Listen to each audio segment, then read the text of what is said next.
Welcome everyone. We are here with the runner-up finals of the GPI Golden Path International tournament sponsored by Unfussable Narrative. And we're in the flesh. I'm CJ. Scary, right? Whoops, someone might want to mute their YouTubers. They're busy responding to comments. Yes, hello everyone. We are live from our humble studios here in the Pacific Northwest. I've been here since Tuesday night, I think it was, I flew in. Part of my travelling, first Toronto and then over to here. And we're here in sunny Seattle. I'm trying to be optimistic. It's about as sunny as it's going to get. It is what it is. So this isn't exactly how we planned. Obviously, we're looking to do this about a week or so ago for the finals. We had to push it back slightly, but hey, you get us in the flesh, so it could be a whole lot worse. And we are here for both games today. The run-up final being played in 30 minutes, and then the grand finals in later on today. And it feels kind of weird. It is a little weird. Feels a little weird. Yeah, but it's good to have this about to go. We're ready to get going. In a little bit, we're going to have some people come on and talk about the tournament and just share their thoughts. And we'll do our best to provide you with some good content here. So, Yes, definitely so. It's going to be fun. It's always good to want to get this up and running before we start, in case there's any tech issues. If there's anything wrong, let us know. Sound's not right, something completely breaks. Let us know, please. It'd be very much appreciated and all that lovely good stuff. But hopefully, everything should work pretty well today. Fingers crossed. All right. Awesome. So let's just start by, I guess, taking us through this long, arduous, and exciting path. It has been. It's been a journey, everyone. I still stand by, and I will still say I think this has been probably the toughest Dune Imperium tournament I think has ever existed in the world, and I don't even think that's a joke. It has been absolutely savage. The games have been awesome. Obviously, we've managed to cover a load of content here. Some thanks to other folks as well. Like Cheese managed to cover some of them as well, which has been really awesome. Orski's managed to pitch in every now and again as well. At the end of the day, it's a whole community effort, definitely. But yeah, it's been savage. If anyone has seen anything of the knockout games, once we got the round of 14, you just look at the names around. Goodness, mate, it was just ridiculous. Just good names everywhere. Nothing easy whatsoever, and as it's shown, it has been cutthroat play, but it has been some really, really wacky stories. We'll get into some of those, obviously, when we get to the grand final. There's some very notable things that have gone over the course of that run. We do have the runner-up finals first. So a quick run how this is going to work. This is just a straight-off game. The winner of this game will net themselves $100 for the privilege, which isn't bad for playing to Dune Imperium. Secondly, it's also nets itself $25 as a nice conciliatory prize as well, which we'll pay for dinner tonight and get ourselves something nice and fancy. So we should probably have a chat about who we've got here. And no fancy graphics. I do apologise again. On vacations it is, but I've got my book of notes here. Very official. Thank you very much, Volkswagen Financial Services. Much appreciate. Anyway, so we've got our 4 players today. We got Habboot, we got Toll, SneakerDead, and Nut. Of course, this is the match that no one wants to play, the run-up finals. Everyone hates it. But hey, there's some money on the line, so what the hell, right? So let's get started. So we'll start with Habboot. Habboot was the winner of Group I back in the competition. It was a three-way tie amongst as well. Maybe you can throw a link to the result sheet, and then folks can actually have a look as well what I'm talking about, is rather than just imagining it. It might be a good idea, because again, normally I'd show the stuff that we've done the videos, but we don't have that on us right now. So hey, so Habboot won Group I in the groups, hopefully. And he has played a lot of combat leaders, I've noticed, from Habboot as well. 14 points from his job, but a three-way tie at the top of the table, which was really, really savage. And we had a lot of ties, a lot of crazy ties. We had the one with Raw and really bad at Dune. It was in one of the other groups where I think they were split by such a tiny percentage that our table couldn't even register it. It was like 0.006% or something absolutely absurd. Really, really good times. Habboot's gone on a tear though. He's been really, really strong regardless. Very, very consistent. Getting second places in all 3 rounds of the knockouts. Playing as Baron. Second place in the quarterfinals to Tomas, who's made his way to the finals. And a semi-final, of course, second place to Hjorf, who's also made it into the finals as well. So Habboot's been really, really solid. Played really, really well. Obviously, it sucks again to get this one. You want to try and get that one final hurdle, but it's the way it kind of goes. Still pretty awesome. Definitely. I do expect Habboot's going to be, if I had to make a prediction, I think he's going to be probably an action driver here. He's playing a lot of combat leaders. He's more than happy just to put boots on the ground and get on, which I can appreciate because I like doing that as well. So it's all really good with me. So I expect we'll see a lot of that from Habboot. Next up, we got Toll, who I will now crown as the next best thing because he has made a job in this competition of just squeaking through every single round. He's our only wildcard qualifier left in the competition as well, getting third in Group S. Getting the... Well, it was written down as 15 victory points gain in the wildcards. It's only 14, but apparently it was a mistype. But as far as I'm concerned, I'm hoping for stand as 15. We'll just erase history and just rewrite it. It's written by the victors, right? Yeah, absolutely. That's the way. That's the way to look They at can it. just say how many points they have. It doesn't matter. Yeah, he must have like 20. Yeah. It's fine. He crushed the game. That's what matters. But since then, he has been fastest qualifier in every single knockout round. He got third in the round of 14 match A, where he was the best qualifier playing as Helena. Then got second in quarterfinal B to Glacier, who is also in the final, where he was the worst qualifier, but he still made it.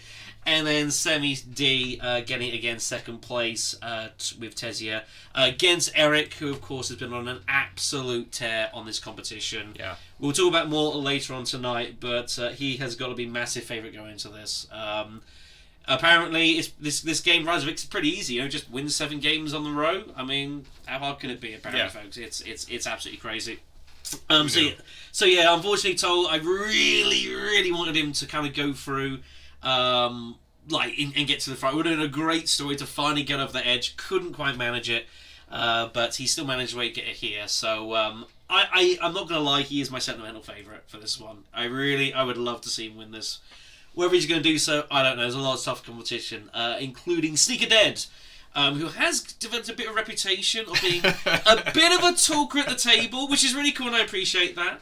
It's something that perhaps not many people do, but he's more than happy to try and spin some words to get what he wants, and I think that's all running great. Second place in Group M, 15 points, which is a pretty good haul regardless, but it's been a bit of an up and down knockout stage, however. Second place in round of 14 game G, which was won by Drazo, who of course went on his own spin trying to get to the finals to do the double, didn't quite manage that, very, very sad. Quarterfinals, got I can't read my notes. That's good. My pen was awful. Not this one. My one. It was terrible. That was it. Yeah. So quarterfinal. I believe it was match H. Funnily enough, Sneaker and the other person we talk about, Nacht, were actually in the same quarterfinal match together. So this is a rematch from that.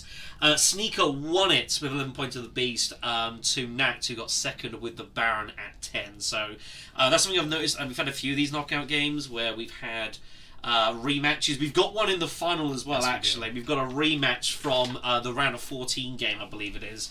So it's really, really cool to see those. And then again in the semi-finals, a annoying, I'm sure, second place to Tomas.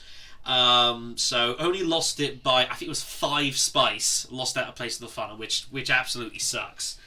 And that is what it is, and that goes to show how tight the competition has been. Absolutely.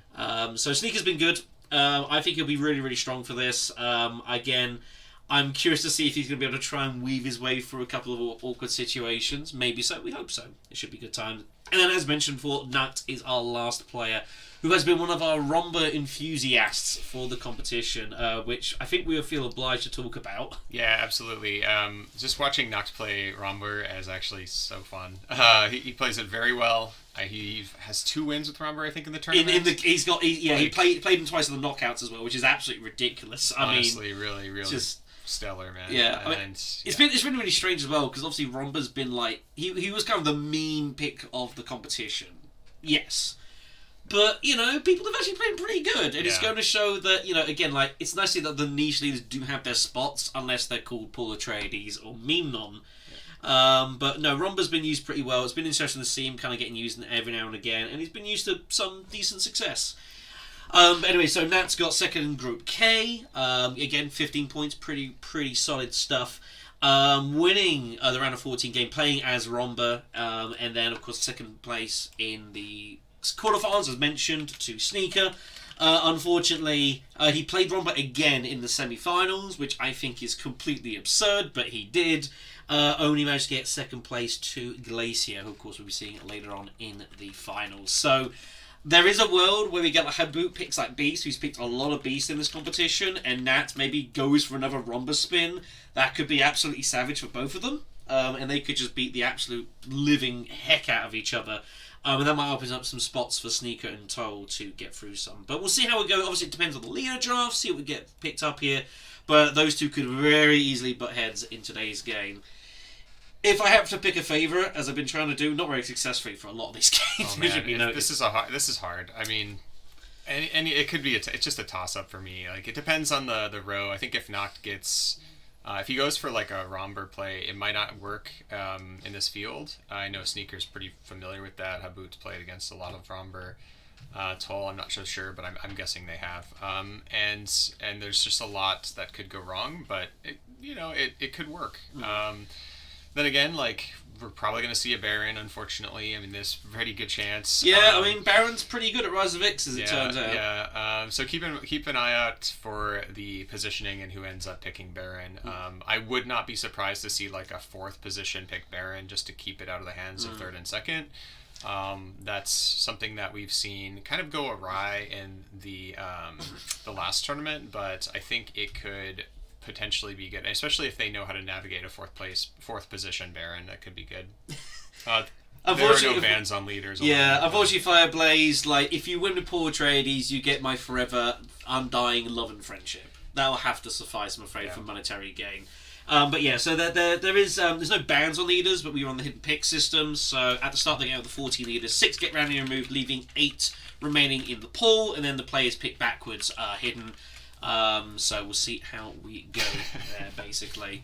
As I've said, my second vote for winners is Toll. He's going to be the one I think I'm going to probably want to win it. But if I had to actually pick someone, I think I'm going to go Habboot here. Yeah. I think I'm going to go for Habboot to win this.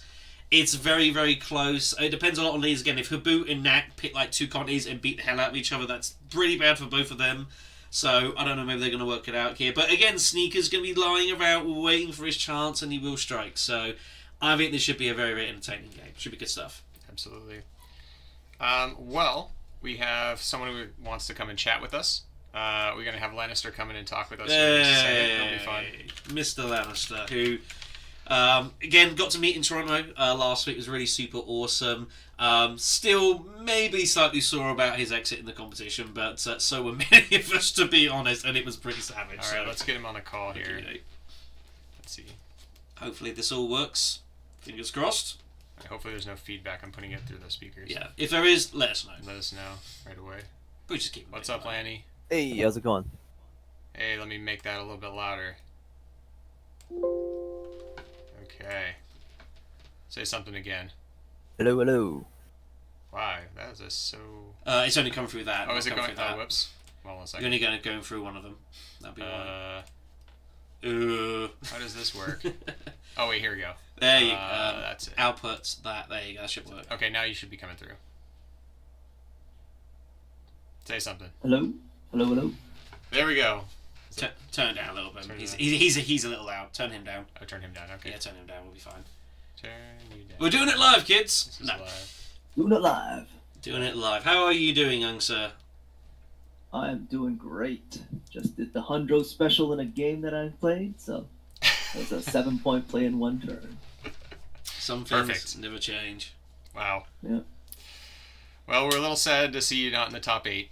Of course, being a little biased here, but if so, we've got the runner-up finals coming up here in about 13 minutes, and the group is pretty stacked, right?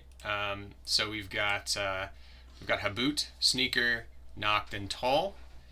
Any predictions for us? And have you put money down on Sneaker? Have you put money on Sneaker? I've already put my money on Sneaker. Sneaker's an amazing player. Obviously, Noct is great too. I just think that, from my experience in dealing with him, the thing Sneaker's good at is his memorization and his silver tongue. Those are 2 unstoppable unstoppable mechanics of his. He convinces people at such an easy passage. I just don't I don't understand how like people still fall for a shit, but they still do. So all the props to him. Oh, hang on, I gotta get your icon here. Oh, there we go. There we go. There now we you're go. officially talking to You us. you are with us in spirit. Okay, on the street. Right on. Yeah. All right. Well, it's been fun. I know that you and Black Shadow and the crew were hanging out. You're hanging out with Drazo in Toronto. Tell us a little bit about that. How that went.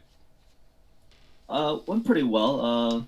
Black Shadow was nice enough to step aside early for the first 2 matches, just letting us do our thing. I think it was the first game I took with Ariana and Helicopter Joe. Yeah, you just went on with that. That was pretty. When you draw Gunflopter like 3 times in a row, I mean that's kind of hard to do a lot about. Yeah. Yep. So I kept giving up the Swordmaster for the opportunity to get another Gun Doctor in, and I just cycled through 4 times in a row and just dragged out everyone's morale. But the following game to it was even worse. It was Drazo and his 5 actions per round with Twisted Mentat and Possess Hatterack. So I think they would have preferred my thing rather than his. So yeah.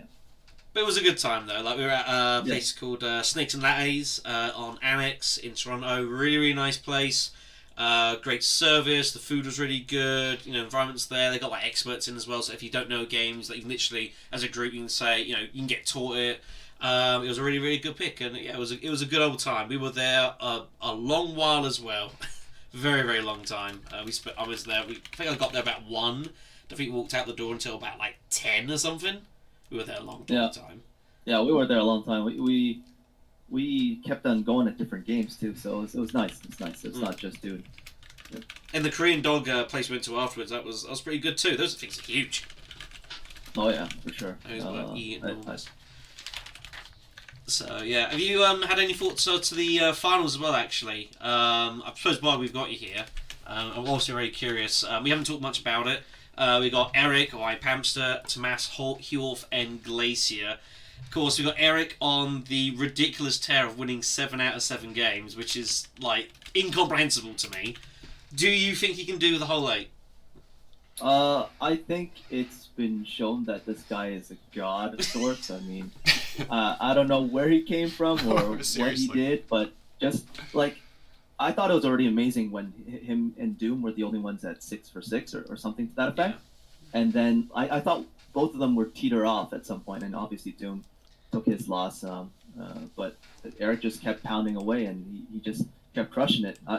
I'm actually very excited to see if we can have a perfect winner. I think he can pull it off. He has shown his capabilities. I mean, luck is a part of the game, but you got to make your own luck too. So yeah, it just seems crazy. I just don't know how you do that. Like 7 out of 7 is just so absurd. We'll talk again more about this in the stream later today about his apparently really easy stroll through the competition. You know? Oh yeah. Apparently this whole Rise of East stuff is pretty easy stuff. We just don't understand really.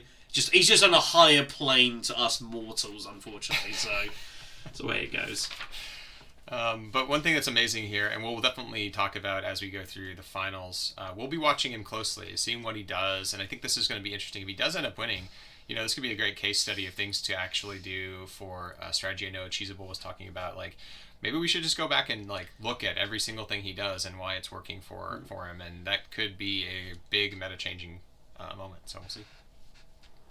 Either way, I think it's still meta-changing. We should probably go back and look at his stuff anyway. Yeah, I mean, probably should. It seems, regardless of the result. Seems a good idea. You know, and even though, like, obviously this is Rise of Vixen, we are going to be sort of starting to make our shift towards immortality competitions. Obviously, we've got, like, Cheeseball mentioned, he's got his one-day event next week. We've got the Water of Life Open as well, which is going to be kicking off next week. We've still got a few spots of that available. This is our, obviously, you should make a mention, well, this is our kind of commemoration tournament for Adrian of Zion, who very unfortunately passed away a couple of months or so ago, which obviously was a shock to a lot of us, especially for me as well, because I've kind of like, he obviously made he organised the very first competition, the Art of Fishery competition.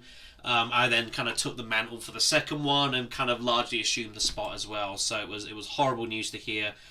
So yeah, the Water of Life competition is going to be our commemoration tournament, raising funds for his family, and there are still a few spots open for that as well. So if you are interested, go through to the Patreon. We're doing it there. All proceeds for the competition are getting sent to the family as a thanks for his work that he's done for this community. And just as a note, if you are going to sign up for the Water of Life, just from now, make sure that you enter your Discord handle, your name, right, with the # and then 4 digits afterwards, so it makes it a lot easier, so I don't have to track you down and say what's your name in real life and how does that work. Yeah, so I've been doing that a lot this week, and it's fine, but I don't mind doing it, but it just definitely takes a little bit of time away from doing other things. Yeah, I was gonna say, Lenny, because I know I'm sure you played some games of Zion over the course, I imagine.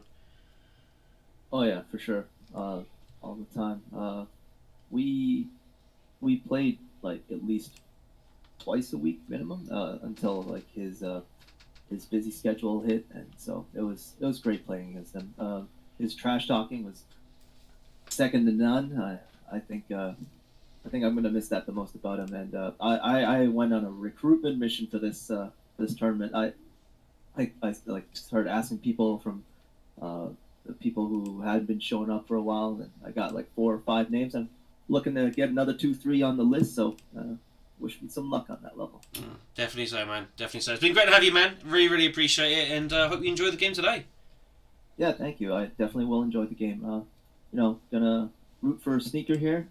He's definitely won my heart over with his silver tongue, so best of luck to all of them, but yeah, especially the Sneaker. The community is kind of split. We have SneakerDead at 30%, Habboot at 30, Nachtmahr at 30, and Toll at 7. So I'm not sure how that makes 100%, but that's pretty close. Apparently. We will not argue with the mathematics here. Thanks oh my god. I'll take those percentages any day. Yeah. Sneaker all the way, bro. Alright, guys. Alright, man. We'll see you on the other side. Alright, catch you later. All right, See you. take care. Bye. Alright, folks. We're getting ready. 5 minutes. We're going to touch base with the players. Before the game, you'll be able to hear them as well, and then we'll jump in. The game is already up, and they will be able to join it here in just a second. Yeah, should be a great time. So give me 1 second to remove Lannister from the overall thing. Yeah. Yeah. We've enjoyed his presence, but Bye, Lannister. All right, there we go. Yeah, he's out of here. Gone. Away. All right, so let's jump in here and see if we can find the players. And we're waiting for Nachtmahr to go online. Yep, they're getting here. So just a reminder as well for how this is going to work. Both finals are going to be cards down as we're doing it live. So we're going to be in the exact same boat as anyone else here. We are not going to be seeing anyone's hold cards at all, so we're going to have to track it as we go. We did this back for the last final as well. Apart from the last final where, like, obviously I was back in the UK, I was able to have a live feed recording of what it was face up and then record later on. We don't have that, so it shouldn't be a big deal. And in a way, it kind of makes this a bit more curious to see how this is going to work out as well. I'm really looking forward to this. And we don't often get the cool card games that are face down either as well. So, we're all going to be the same boat, and we're just going to be witnessing carnage and mayhem across the board, most likely. Yeah, absolutely. So, just getting the last couple bits sorted here. All right, everyone's getting into the room. It's set up here. Again, thanks y'all for joining us. This is a pretty interesting... We've never done it this way, of course. No, definitely not. 2v2 Baron Beast and Leto Paul. That would be pretty cool. Yeah. So it's 4 Barons. Everyone plays Baron in the finals. No. That way it might be fair, maybe. Well, second place Baron would just clearly win. Second position. All right, cool. So we're getting this set up. People are jumping in. I know, we know, Mark. Don't worry, we've had worse ideas. Oh, yeah. And if you are a member of the Patreon, we are going to be doing the Conley tournament for Swordmasters. It's coming up this next week. It was delayed a little bit because of travel stuff. We're doing that. It's okay. It's just too much stuff, like too many things going on and working full time and all that stuff. So, but for Swordmasters, we will be running that next week, next Friday.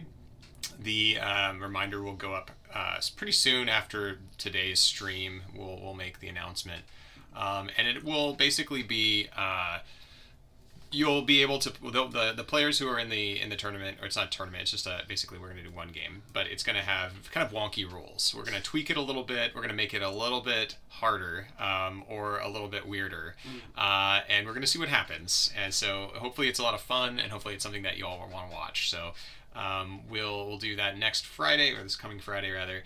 And yeah, that's upcoming for the streams. This Wednesday, I will be doing a Watch Me Edit stream. Come and hang out with me on Wednesday, which is going to be at about 7:30 p.m., 7:30 p.m. Pacific Standard Time. So come and hang out with me while I edit video. Yeah. I will still be suffering heavily from jet lag at that point, so I suspect I probably won't be there. Yeah, sorry. I got 15 hours of flying between on Tuesday, Wednesday, so it's gonna be rough. All right. We got one. Let's see where the others are. They're ready to get in here. That's not the right screen. Okay, no, it is. What is this? You got a picture of Tom's set up here, and it's just a piece, just a computer doing nothing. It's showing us here. I should show it. So this is gonna be Tom's set up today. Tom's set up. There you go. There we go.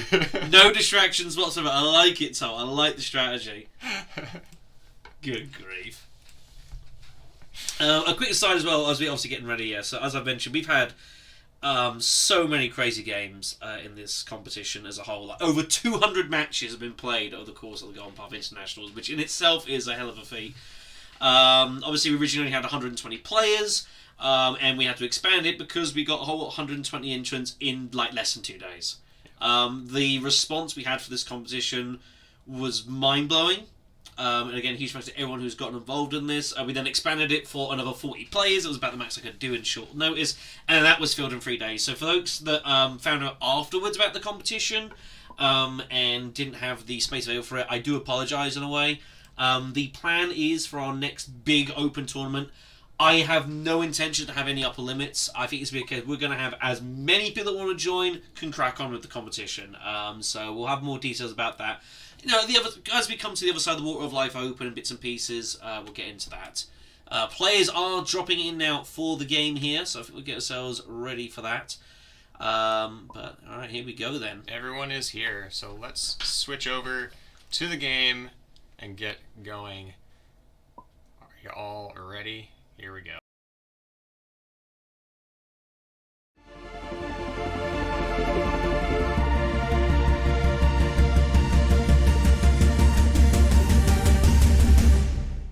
Everybody wants to be an astronaut. Take the long tall train to the stars.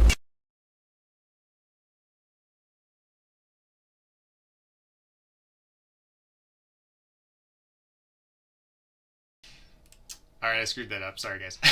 It should be okay now. Is there a voice chat? There is a voice chat, or there should be. Let me fix that right now for everybody. Yeah. Give me 1 second. If any luck. Let's go back to us real fast while I do that. So we'll get himself sorted out here. Sneaker's in SneakerDead. The Sneaker's got to get in his. Yeah, he's having his last minute power with Lanny, I'm sure. All right. And Pat, Lanny, and Felk and whatnot. You know, what's the last minute advice, dudes? What's the game plan? It's kind of got there's like obviously we've got the big community. There are some little splinter bits pieces up, and that's always going to happen. That's all well and good. So. But yeah, I know Sneaker's going with this probably with, he knows there'll be a bit of pressure. He's getting watched by quite a few people here with some expectations. So I think that should be it should be entertaining here. Looking forward to this. All right, let's get them in here. Mm-hmm. Wrangling people live is hard. Mm. There we go.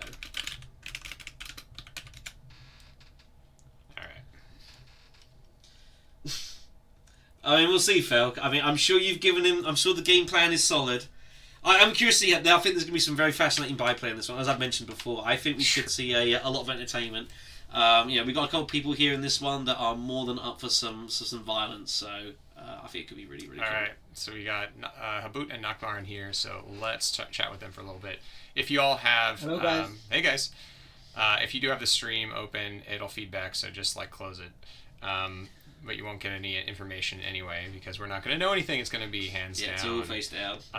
So yeah, how's it going? I mean, yeah, it's. I thought I wasn't gonna be as nervous, but I am pretty nervous. Yeah, it does happen. Real That final. it's you come into it thinking it'll be fine, and suddenly it's like an hour for the game. Like, oh, actually. Yeah, I mean, it's not even the real final, so why would you be nervous? I know, right? It's the game no one wants to play, right? So no pressure at all. Yeah. I mean, you managed to up the hype, and that's why I'm nervous. So it's awesome. Also, Sneaker. I'm very afraid of Sneaker. Oh no, Sneaker left. That was nuts. Everyone sorted themselves out of their Okay. mics, I think, a little bit here. Yeah. So, it should be a wild game. This, to be fair, like $100 for winning. It's not a bad day's work for playing some Dune Imperium, right? Yeah, we do have. Yeah. Maybe I shouldn't host. We do have a lot of ping to Noct. Maybe we should have someone else host. Maybe, or I don't know. It's a little bit high. I mean, again, I'm pretty sure I'm the farthest away from everyone. So yeah. Hey, Sneaker, how's it going? Doing good. Just had a practice game. Prepare myself. Who won? I won in the moral victory. You got the moral victory. Right. Well, the moral victory's not going to really count for very much in today's game, unfortunately. But I kind of lost by 1 Solari, so. Yeah. Oh, okay. That sucks. That sucks. Well, I hope you do well, man. And I hope for Denden's sake he does. Denden's putting his house on you, man. Hashtag homeless or mansion. So no pressure.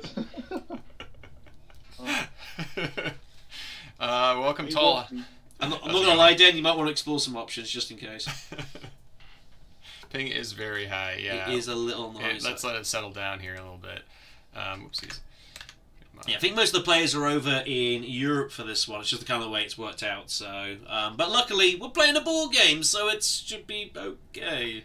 Should work. Yeah. Overlay. If wonky things happen, just go slow, guys, and take your time. We'll make sure. We're in no rush. There's only the grand final in about 4 hours. Yeah. So we've got tournament scoreboard. Oh wait, I can't do that, right? I have to be. Whoops. Black. To do that. Yeah. Also, a quick reminder as well. Don't be afraid. Those watching along the stream. If you think like we're not responding to the comments very fast, feel free just to refresh your stream. Plot twist. There's always going to be a little bit of plot twist. Doing immortality. Surprise! No. That would be too harsh. But alright. Hey, didn't know this anyways. Good to see you, man. Good to have everyone here. Like, we really do appreciate everyone coming along for this match. Obviously we've got the grand finals in a little bit as well. So it's hugely appreciate having you guys. You guys being here makes us be here. So absolutely, it's a team effort. All right, are you guys ready to go? Yes, I am. So Nat was saying that he wasn't going to be able to join the voice chat. I think it's fine. Okay, that's fine. I don't mind. That's cool. Can run smoothly while doing. Okay, yeah, that's cool, man. No worries. All right. Well, we're gonna jump out of chat. We'll start the game as Art Nova. We'll jump in here with chat at the end.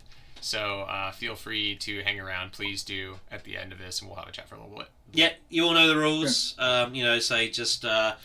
Give us a chance to have a look for the row before you pick your leaders. We'll stay in black seat for the leader picking, and then once you pick leaders, we'll then switch to spectator, so we can't see the whole cards when we rock and roll. So, with that being said, that is the sound. Good luck to everyone. Oh. Alright, so we stay in black. We have to fix that. So we're just getting the sources sorted out on the side here. Gave us 2 Sekarunis.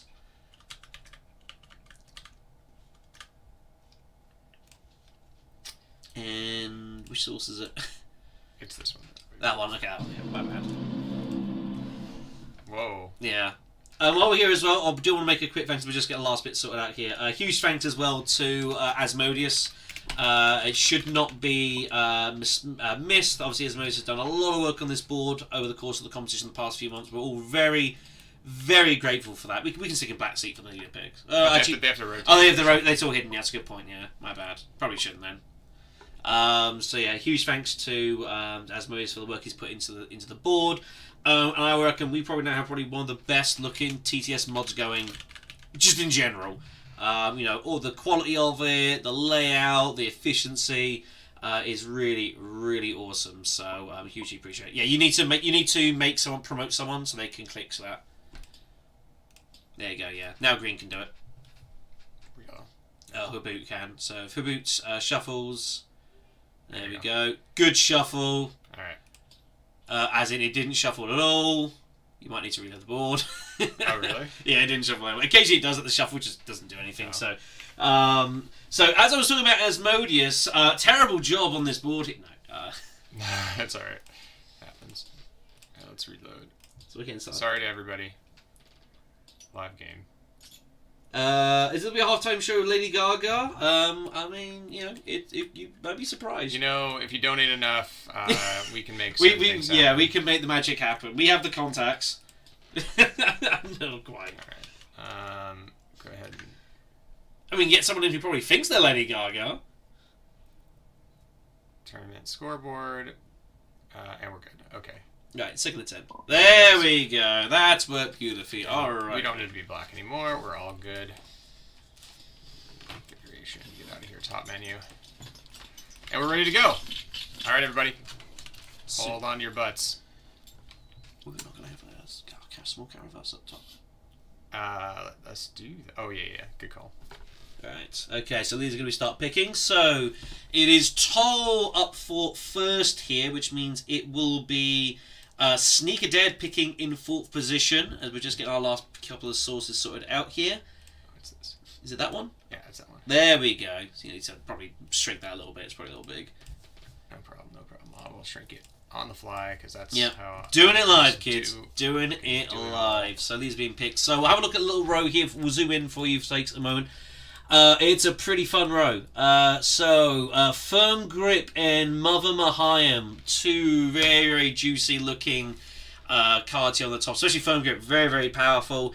Looking really, really strong. Guild Ambassadors there for a lot of, trying to go early shipping. Assassination Guild could influence stuff like, maybe like Una, of course. It looks a lot more enticing. And then we've got Ancient Engineer, which could pair interestingly with these techs. They're all pretty cheap here. Spice Satellites looks very juicy. We got Troop Transports and the Wind Traps 2 as well. I think a lot of these techs are going to get barreled out here. Again, someone's, I think, is going to go combat heavy in this. I think they're going to go Wind Traps to try and feed that. Troop Transports, he's already rage quit. Troop Transports is going to definitely, I think, be used for some shipping to try and get more troops in. Spy Satellites is very interesting. Spy Satellites has been the subject of a lot of debate over the course of this competition as to how valuable it actually is. I think its value has fluctuated a bit. Obviously, it's going to look very, very juicy, though. Someone trying to go Spy Satellites. But it's really, really dangerous, I think, in this sort of game to try to really play tight, kind of get Spy Satellites and rely on it. It's a very, very dangerous strategy, especially if people are going to be trying to push a lot of the, kind of push the tempo of the game. That's one issue with Spy Satellites. If you get it, you still need some time to get the various other points there as well. So... got to be a little bit careful with that, but I think someone might well try and make a punt for that pretty early. Maybe like an early Spy Satellite, maybe like an early, Hager Basin maybe to that, or even Great Flat to that. We shall see what happens. Just saw the last couple of sources out here, so we do apologise. Yeah, sorry guys. It is not letting me select. Sony needs to see for the time show. Well, don't look at me. Don't look at me, Jeremy. Okay. Let's just do one. Oh yeah, you guys can pick if yeah, they can pick. Undo that. They can't hear us probably. Oh, they can't hear us? No, not anymore. They can't hear us. they No, won't. we're not in chat No, anymore. yeah, No. exactly. So just just let them know that you can pick. Oh yeah. I'll get this out of the way for you. Thank you, sir. There we go. All right. Yellow picked. We don't know who. Yeah. Again, We don't know what the pool yeah, is. it's all face down, so we Yeah. simply don't know at this point. We We're don't going to be we're basically in the same seat as all you guys. Clearly, it's upgraded Memnon and upgraded Romber. You So see, we'll see. you see that upgraded Memnon got sent to us. Get high council seat, win the game. When the Playable maybe, but yeah. So I think this is not a bad row. It's a bit uneven, I think. Is the only thing though. Obviously, Firm Grip and Mahayam look really tasty. Nixian could be a pick later on. It's really risky going for Ancient Engineer, I think, early, because it kind of sets your stall out. And Engineer's not... I still don't think it's the best card in the world, because you've got to use it, otherwise it does absolutely nothing. So it's kind of dangerous getting your hand early. But I think Firm Grip, Mahayim. I think we could see some liaisons get picked as well. I think someone might well go liaison heavy, try and get spy satellites, and just basically just try and play really, really tight. But winning that is going to be difficult. So. Yeah, just looking at this row and these texts, there's a couple things that come to mind here. It'd be a good Ilban group because of Firm Grip. You want Reverend Mother, you want to be drawing cards, going to selective. Everyone wants to do that, but he really, really wants to do that. And he doesn't really have a great way of getting spice, so having the Reverend Mother cycle through your hand or your deck really fast is a great way to just supplement your spice income. Guild Administrator and Nixian Engineer scream Romber to me. They also kind of maybe you might get away with playing like a, I don't know. I think that's probably all I do. If you're trying to like snipe something early with a Helena, Mother is the only thing I'd maybe Firm Grip. Firm Grip's great, but it's definitely. I think I almost pick Mother a little higher nowadays. Other than that, yeah. Where's the atomics? No. Where's the atomics? It's fine. I think it's going to be again. I think a lot of this game is definitely going to come down. I think there's going to be a lot of opportunities in this. People are going to have to pick their spots very much so. And again, it's interesting. So we got Habboot and Sneaker opposite each other as well. So I think there could be some violence there. But obviously Nak's been up for a lot of fighting as well in this competition. So Habboot is ahead of him, so there could be some blocking there. So again, it's going to be very interesting to see how this is going to go. Curious to see the leader picks. And we're going to get probably a feel for how this game is going to go here. I think like someone's going to try go card drawing heavy. And again, players taking their time with their picks. And you understand this is this is the run up finals here. So again, everyone will start at 1 point as per normal. The race to 10. We will not have unfortunately access to the score overlay. It's only for the black seats. So we'll be able to show that. So okay, let's see what we got. So Sneaker went for Ilban in fourth spot here. Nut does go Rumbervergus once again. He does go for it, as I suspected he might, in third. Baron in second place for Habboot, being allowed that, to be fair. And then Hundro in first position. Okay, so very good, interesting picks here. I know that Dreza showed us that you can have a very good fourth position Ilban. I can't get that to be a little bit. It's over here. This is the source. Oh, okay, my bad. This is my the bad. preview. Yeah. Okay. So that's not there. But yeah, you should all be able to see that. Oh, very well. That's dirty. What a first combat. First combat is skirmish. Hello, Habboot likes the looks of that. So the Solari influence skirmish, I still think probably the best opening skirmish in the game. Yeah. And Habboot likes a lot of that a lot. So one of the I'm looking forward to. I don't know if folks here were from the Imperium Cup finals. We had a similar situation. We had a Baron in like second or third position who surged away ahead really early, but then the rest of the team were basically ganged up on them and pegged them back. So I'm curious to see if Habboot pushes ahead in this one, where we might see similar again, because there's no more qualification at this point. It is simply about winning this match. There's $25 second place, fine, but everyone is here for first place, so there could be a bit. If someone surges ahead like the Baron, like he could put himself a real big target on his back here. Absolutely. We'll see what happens. I mean, if you are in first position here, you have to probably block Hardy Warriors. I don't know. I might just go fast pace and call it a day. But Hardy Warriors, No. I don't know. It's an active play, and you really do want the Solari as Romber. So it always sucks to be first position and Baron in second. Hundro. No. It always kind of unfortunate. But you probably got to do this. And if Baron has drawn both his diplomacy cards in his first hand, then at least that will slow him down a little bit. Yep. If he only has one, then Hardy Warriors is just he's good. You don't have to worry about it. So this is probably the only move he can make here. Puts in all four. Baron will fold space, so we will not know if he's got access to a second one here. Romber's up first, so Romber's going to be eyeing up. I wonder if Romber might be eyeing up like an early spy satellites. Possibly. I think that he might be interested. Like maybe he might go steel suits, and then look to maybe like next round, great out of his signet ring if he can get hold of spy satellites, just take it out of the game. Take those points and feel pretty happy about life. I think they might see that from that. Nachtmahr's having a think here, and I think the big thing is, do you want to smuggle? Smuggling gets you ahead on Solari count. You really need the Solari in this game for Romber. For Dreadnoughts, yeah. Also stops Ilban as well. Ilban would love to smuggle with his signet ring and just Swordmaster around too. Yep. So I think probably to get away. I think smuggling's good. Maybe then still suits afterwards if it's still there. Still suits, or just hitting up like a city space if there is one. Would be ideal because then you'd be able to pick up some extra Solari too. So it looks like he's gonna go steel suits first. I can't see. He might also go wealth maybe, but I think steel suits I like a bit more. That's having a bit of connection fun. So Oof. Yeah, he's having he's some having some fun here. So oh gosh, so you'll need a hand. might need a touch of a help here. Yeah, there we go. So now having some, it's not great being here. It is what it is. So he's going to go Wealth, which I don't hate. I think Wealth is fine. You know, it's a fairly logical choice. Again, looking to kind of pick up some Solari. And the Solari in combat here as well. So I expect we will see... I think Rombo's surely going to hit some spice here of some kind and look to maybe get Dreadnought with a tech next round. We'll see. Ilban goes Steel Suits instead. So maybe he's eyeing up doing this route we mentioned to get hold of Spice out a little bit early. But he's going to have competition. Yep. Don't hate it. So we'll make our way ahead. So 100 now up. Nachtmahr's having some connection problems for sure. That's unfortunate. We'll wait for him to jump back in. Yeah, we can still take the turns before going around, so it's not too bad. Yeah. But what's interesting here is everyone did draw their access card, at least one. If Baron has both their access cards, that's really bad for Baron. So that means they're not going to get shipping round 2 the way they want it. They're set up for that. They won't get Hardy Warriors. That could fall to Romber, which would be very strong. So it's really going to depend here on what they drew. We shall see. So smuggling for Hundro, I think makes sense. You want to keep that away from the Baron. If he's got his Signet Ring, you got to block that, which I think is logical. So Baron up here. So Baron's got a few options. Free Slice still looks pretty tasty, but Ilban's put into...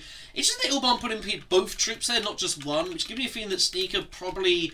I think he might be looking to go like Tech Negotiation here. I have a funny feeling. I get the thing when you put in both troops, you're kind of trying to ward off, and I don't think he wants to put in more troops in one, so he just wants to try and take the free Slaughter and call it a day here. But we'll see what Baron's up to here. Hopefully things are looking... Again, if there are issues, let us know as best as we can. Yep. So we'll see what the plan is here. Baron's only revealing. That tells me his hand is garbage. Yep, doesn't want to put that. So he's going to use that to grab hold of Firm Grip here.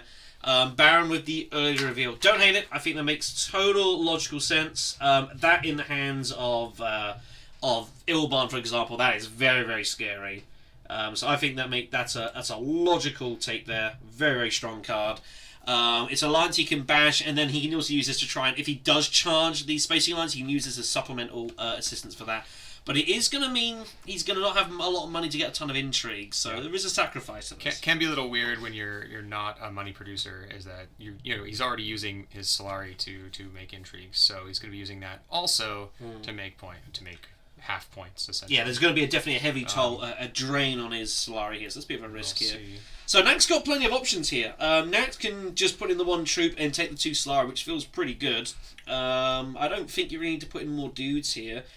If you've got your Signet Ring now, I guess I'd probably just take the Negotiator. I would be tempted to still to go Haga Basin, take the Negotiator in the next round. Maybe like Dreadnought or something. If you want Spy Satellites, he does have his ring. So I think Tech Negotiating here for 2 Tech Negotiators is actually pretty good. I don't know... he wants to get a troop in. Hello. Yeah, he really does. Well, he's going Carfag, so he's going to poke his nose out here. He's going to flirt to see... Now, he will be picking up the intrigue that Hundro disbanded here and took away, so that's the only problem with going Carfag. Hundro knows what Nakti has got, so he won't have any surprise value. That'll be interesting, because we won't know what their intrigues are. It will be a little bit weird, but we'll try to do our best to predict what they have. Takes Negotiator here, yeah, so we'll see here. And yeah, as mentioned, Ilban did not want to get any more combat in. Yep. Tech Negotiation, that's why he put in both. He wanted to hit Tech Negotiation and have a better reveal here. Ilban's going to be eyeing up Marheim here, I suspect. Hundro with 5 Persuasion. Just going to rack his turning up on the row. It's not a good board for 5, this. This is really awkward. Extension is sitting there, but again, like, taking that immediately is really awful. Don't like that at all. So maybe you just go Guild Admin and hope maybe like a decent card. You can always go Guild Admin and maybe like a Liaison. I mean, I actually like Guild Admin, Assassination Mission, Liaison. You're already just get going and then don't worry about buying next round. That's not too bad. You get your... He's going to have all his combat stuff next round as well. Both his daggers, his Signet Ring. But he has obviously used a lot of his garrison here. So, Guild Ambassador played. Other Memory turns up. Very good card. Rob will be liking to look at that probably. No Bene Gesserit out yet to combine with, but the card was fine. So I don't hate it. It's a 2 persuasion card, a reveal, which is pretty good for the price. So I think, yeah, Liaison looks good to me. You could go Assassination. The fact you've got something that trashes, like, probably helps that a little bit. I don't hate it, but obviously you're a bit scared of peeling off like decent cards for your opponents, but you got to take it in. Does go Assassination. Skill Combat comes up next. Very fun card. This is a really fun card for, say, I don't know, Romba Vernius perhaps might be interested in Skill Compact.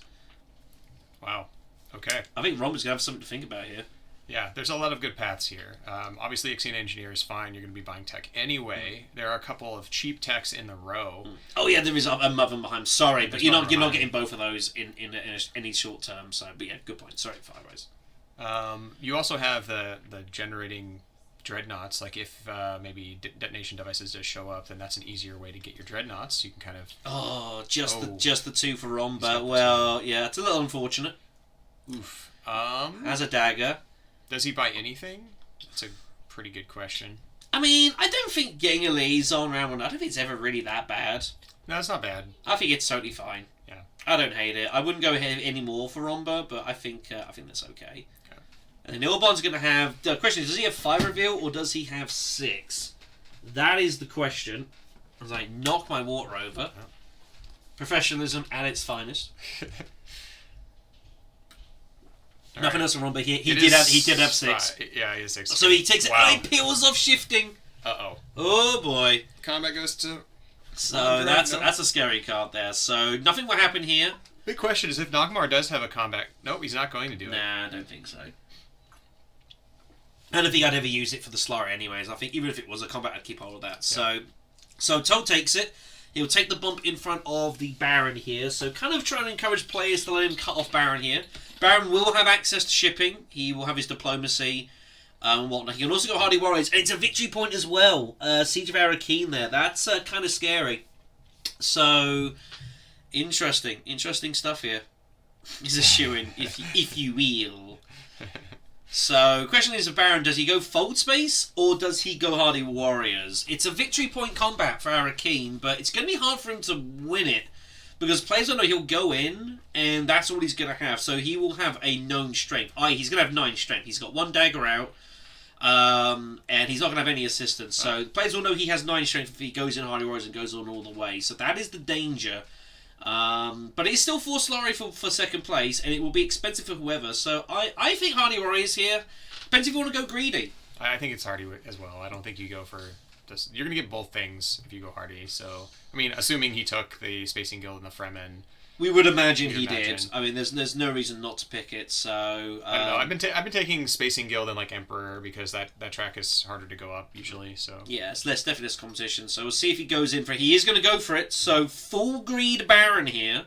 Some things never change. If he's going in, he's got to go in the lot, of course. So throws them in. We'll see the usual 2. Yeah, no change there. So shipping access acquired. He's not going to have very much access to it, though. So this is going to be interesting to see here. Now, are either the 2 players going to go for Fold Space, or they're just going to let 100 cut him off immediately? I don't know. Curious to see what's going to happen here. Of course, Baron takes the early lead with the points, as he does. Then the hero that we all need. Very much so. Alright then, so this is where we're going to start seeing some funky stuff here to see what players want to do. So, Romba doesn't have his signet ring, he has 1 faction access. Interesting to see if maybe Steel Suits could actually not be too bad here. No, he's going to go Dreadnoughting immediately. He will not be able to buy a tech doing this, however. This is the right play, though. You want your round to Dreadnought as Vernius. Yeah, and by the way, Baron Harkonnen hates this. He does not want to see this. So, Ilban is going to go Smuggling. I would imagine. Eyeing up Swordmaster next round. He'll have a couple of Solari. There are worlds he goes maybe High Council immediately. He'd be pretty brave, though. I'd be surprised to see that. He might also just go Mentat again here and draw 2. But the thing is, he wants Shifting Allegiance is sitting on the row, and that's really scary. But the problem is, like, if no one ever reveals, Baron's getting it. Almost certainly. I think he has enough for it, so... that's pretty scary, and the players will know. So the question is, it's going to be a case of who's going to blink first here. Who's going to make the early punt for this? Hydro up. Hundro does have his signet ring, of course. Yeah, interesting that Hundro actually does know what Vernius has in hand. So Does- if they know that they have a combat card, they could do some weird thing and I was gonna say. So I think Hundro's got to cash this in. He's got both his daggers. I think you've got to go around to Swordmaster because the Ilban's threatening to cut you off here. So I think you just take the cash. Okay. And I think you just take this down and you take the cash, which is I think what we're going to see here. Yeah. He's got and gets around to Swordmaster. I think this is totally logical. Makes total sense to me. Ilban could get in your way here. If he goes to Wealth, like you're getting cut off. So I think you just got to do this. Get round to Swordmaster. Looks pretty solid to me. Yep. Don't hate it at all. So Baron's up. Baron will only be able to get the double bump. He does have a Solari now for his signet ring, however, courtesy of Hundro. So Brucey bonus for the Baron. Gets his intrigue anyways, which means he's almost certainly going to win the combat now. Unless Hundro barrels in here with like another Carfag trip, which he might do. I think he's got his recon. But Hundro does have the chance to try to get in the way here, but we shall see. You mean Romber? Romba, yes. Anyway, man. That's all right. So gets the bonus intrigue, does the Baron, which is a result. Not much you can do about that. He'll do the double bump up. There's no reason to go anything else, so he'll just bump up twice. I don't see any reason for him to do anything else here. Is there any reason to take cash immediately? If he could take cash immediately, being scared that he gets second place, and it ensures that he gets his Swordmaster next round, notably, because he will get the 4 Solari, but I think you just got to go in and assume you're going to be good here. Uh-oh, we lost Nachtmahr again. All right, well, he'll be back. It's going to be a bit like that, but it's fine. It gives us a bit more time to talk about this. It is an international tournament, and everyone is streaming into Seattle to play sunny Seattle. Sunny Seattle. Hey, to be fair, we did have a couple days of sun. I mean, for those of you guys on the Hidden Assets Discord, I did post some pictures like up from freaking Space Needle and whatever else. Those 2 good days of weather here. Those days have ended. It should be noted, but we had 2 of them regardless. Yeah, Vernius to Haga Basin, and then up to Spy Satellites Action 1. That makes a lot of sense. Yeah. I think he really wants. I think it's very important for Romba here to get Spy Satellites. I think that's too crucial. You do not want to get Orban. You're definitely the best person to get hold of it here. He doesn't have his signet ring, remember, so unfortunately he can't get it immediately. But I think Romba's gonna. I think he's gonna have a float at Carfag here, and I think he's gonna see if he can pick up a decent combat card. And I think if he can win this combat, that's a huge point for him, 100% here, because Baron's kind of relying a bit on it to take the early lead. So somewhat the table's gonna have to kind of police him a little bit here. Interestingly enough, what if Hundro took like cannon turrets, knowing that there's a Romber in the row, in the pick, or like. You know what I mean? Like, what if they actually took a cannon turrets just to... Oh, you mean specifically. so yeah, I mean, I tell you what, that's not a bad idea, actually. No, if knowing Rob was there, because you do see the leads before you pick your cards, I wouldn't hate that. Also, the thing is as well, I think if Romba got given the cannon turrets, like, he knows he's good for the game. So I think maybe not allowing Romba that information always makes him slightly uneasy, and maybe Sancho is like, it could be out there. Because there's only one card that makes it happen, so I think it's a good shout. I think that's a good shout here. I would say though, looking early on, it's pretty early. Like I'm liking some bots here. Like Baron is looking definitely like with firm grip. That's really scary. So no one has gone fold space yet though, and Hundro I believe has access to it. So I think the players might just let Hundro have fold space here. We shall see. I'm gonna make a poll here for everybody. Yeah. So that's what we're doing while we're waiting for people to rejoin. Yeah, see what you guys think here. Who's looking good here? Obviously, you got Baron again. Baron's obviously looking pretty dangerous. Hundred's going to get his Swordmaster super early though, which is really good. Ilban also, it's got something going on here. So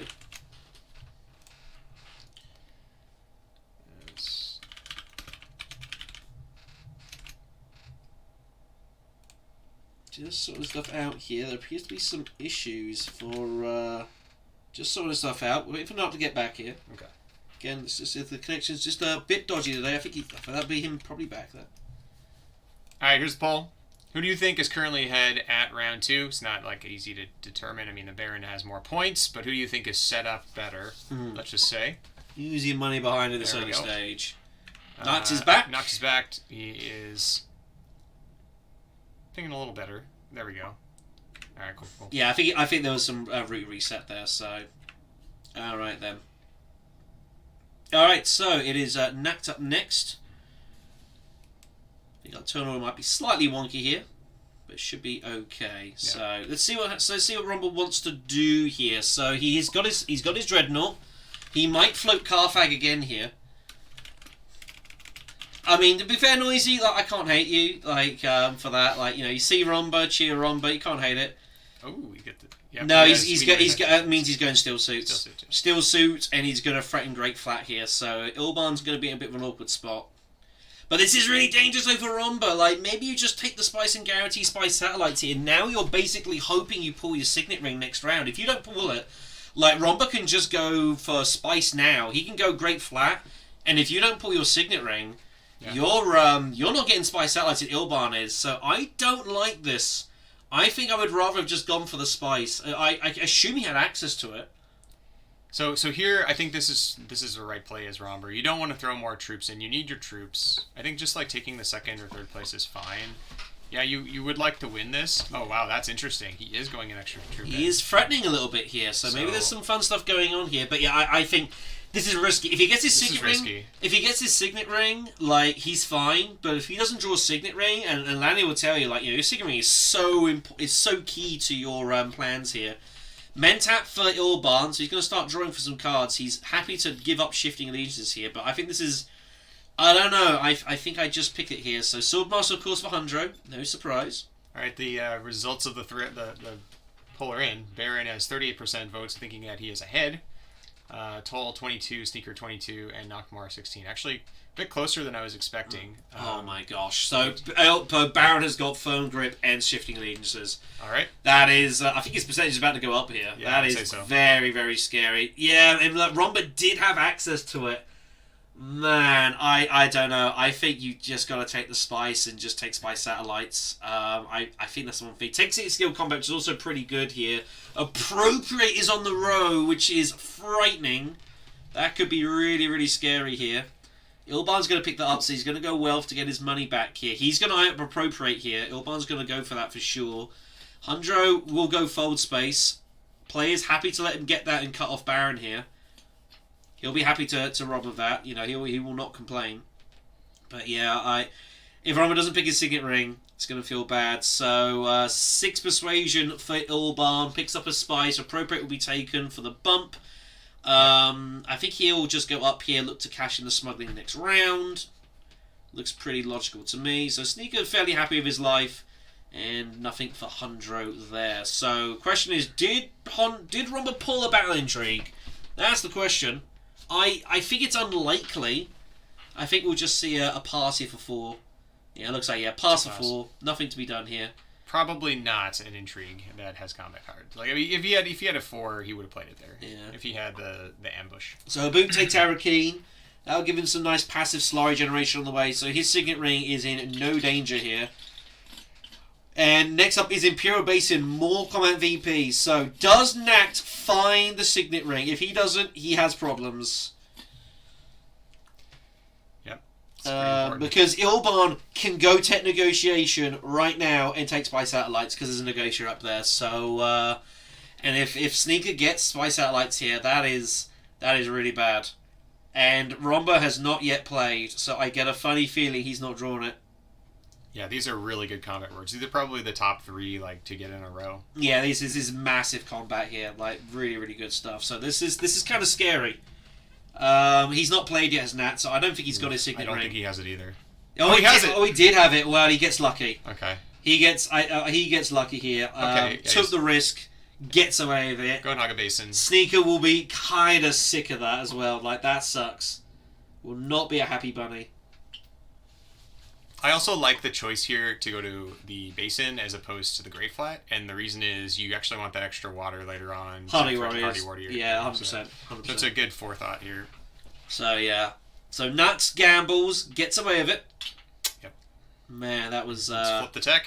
Man, I don't know if that was worth the risk, but hey ho. Yeah. Big card there for Romba. Ilban hates it. Baseball's up next. That might sit there for a little bit. So plan B for Ilban. I think we could see Great Flat. He's going to go here, so this will obviously do this. I wonder... He doesn't have to go Great Flat yet. Think for Ilban as well. He can at some point just go Great Fat Highliner like next combat if there's more victory points. But we're running out of victory points though. Is the problem.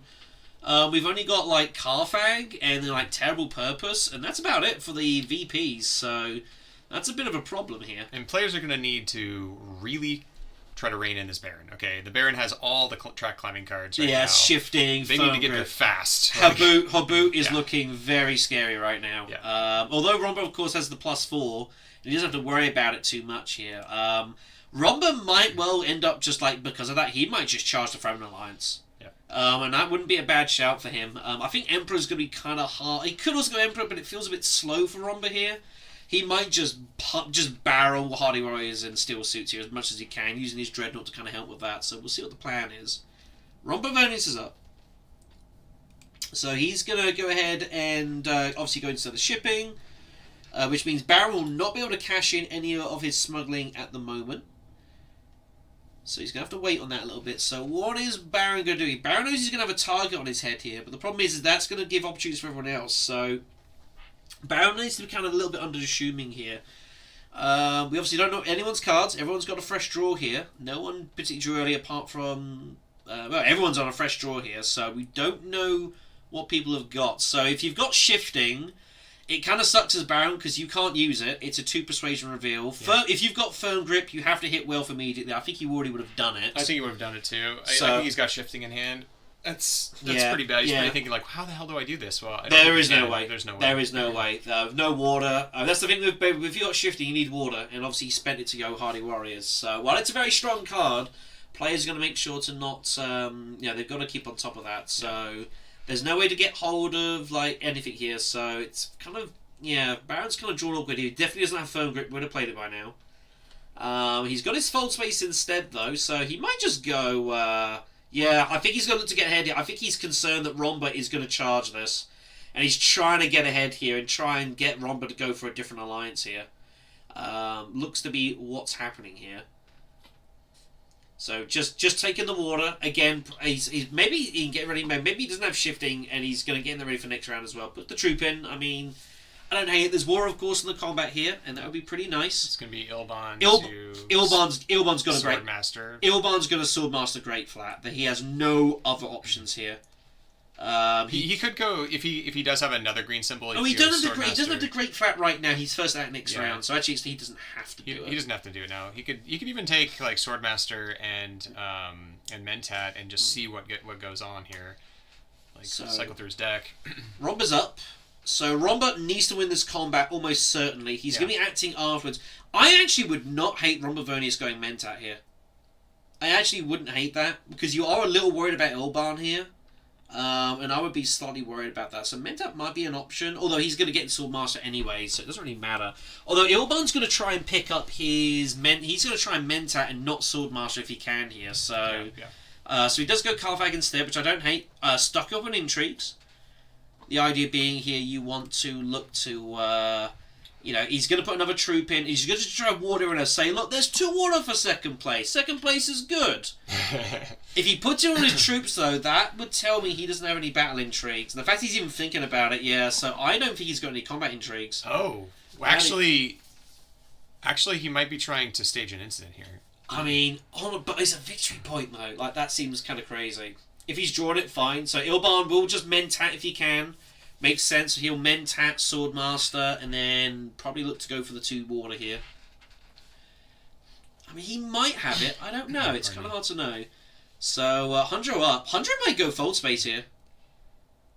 Yeah, he's going to go Fold Space with his Guild Admin here and start trashing some cards out. Get rid of that. Makes sense. He's got his Guild Ambassador.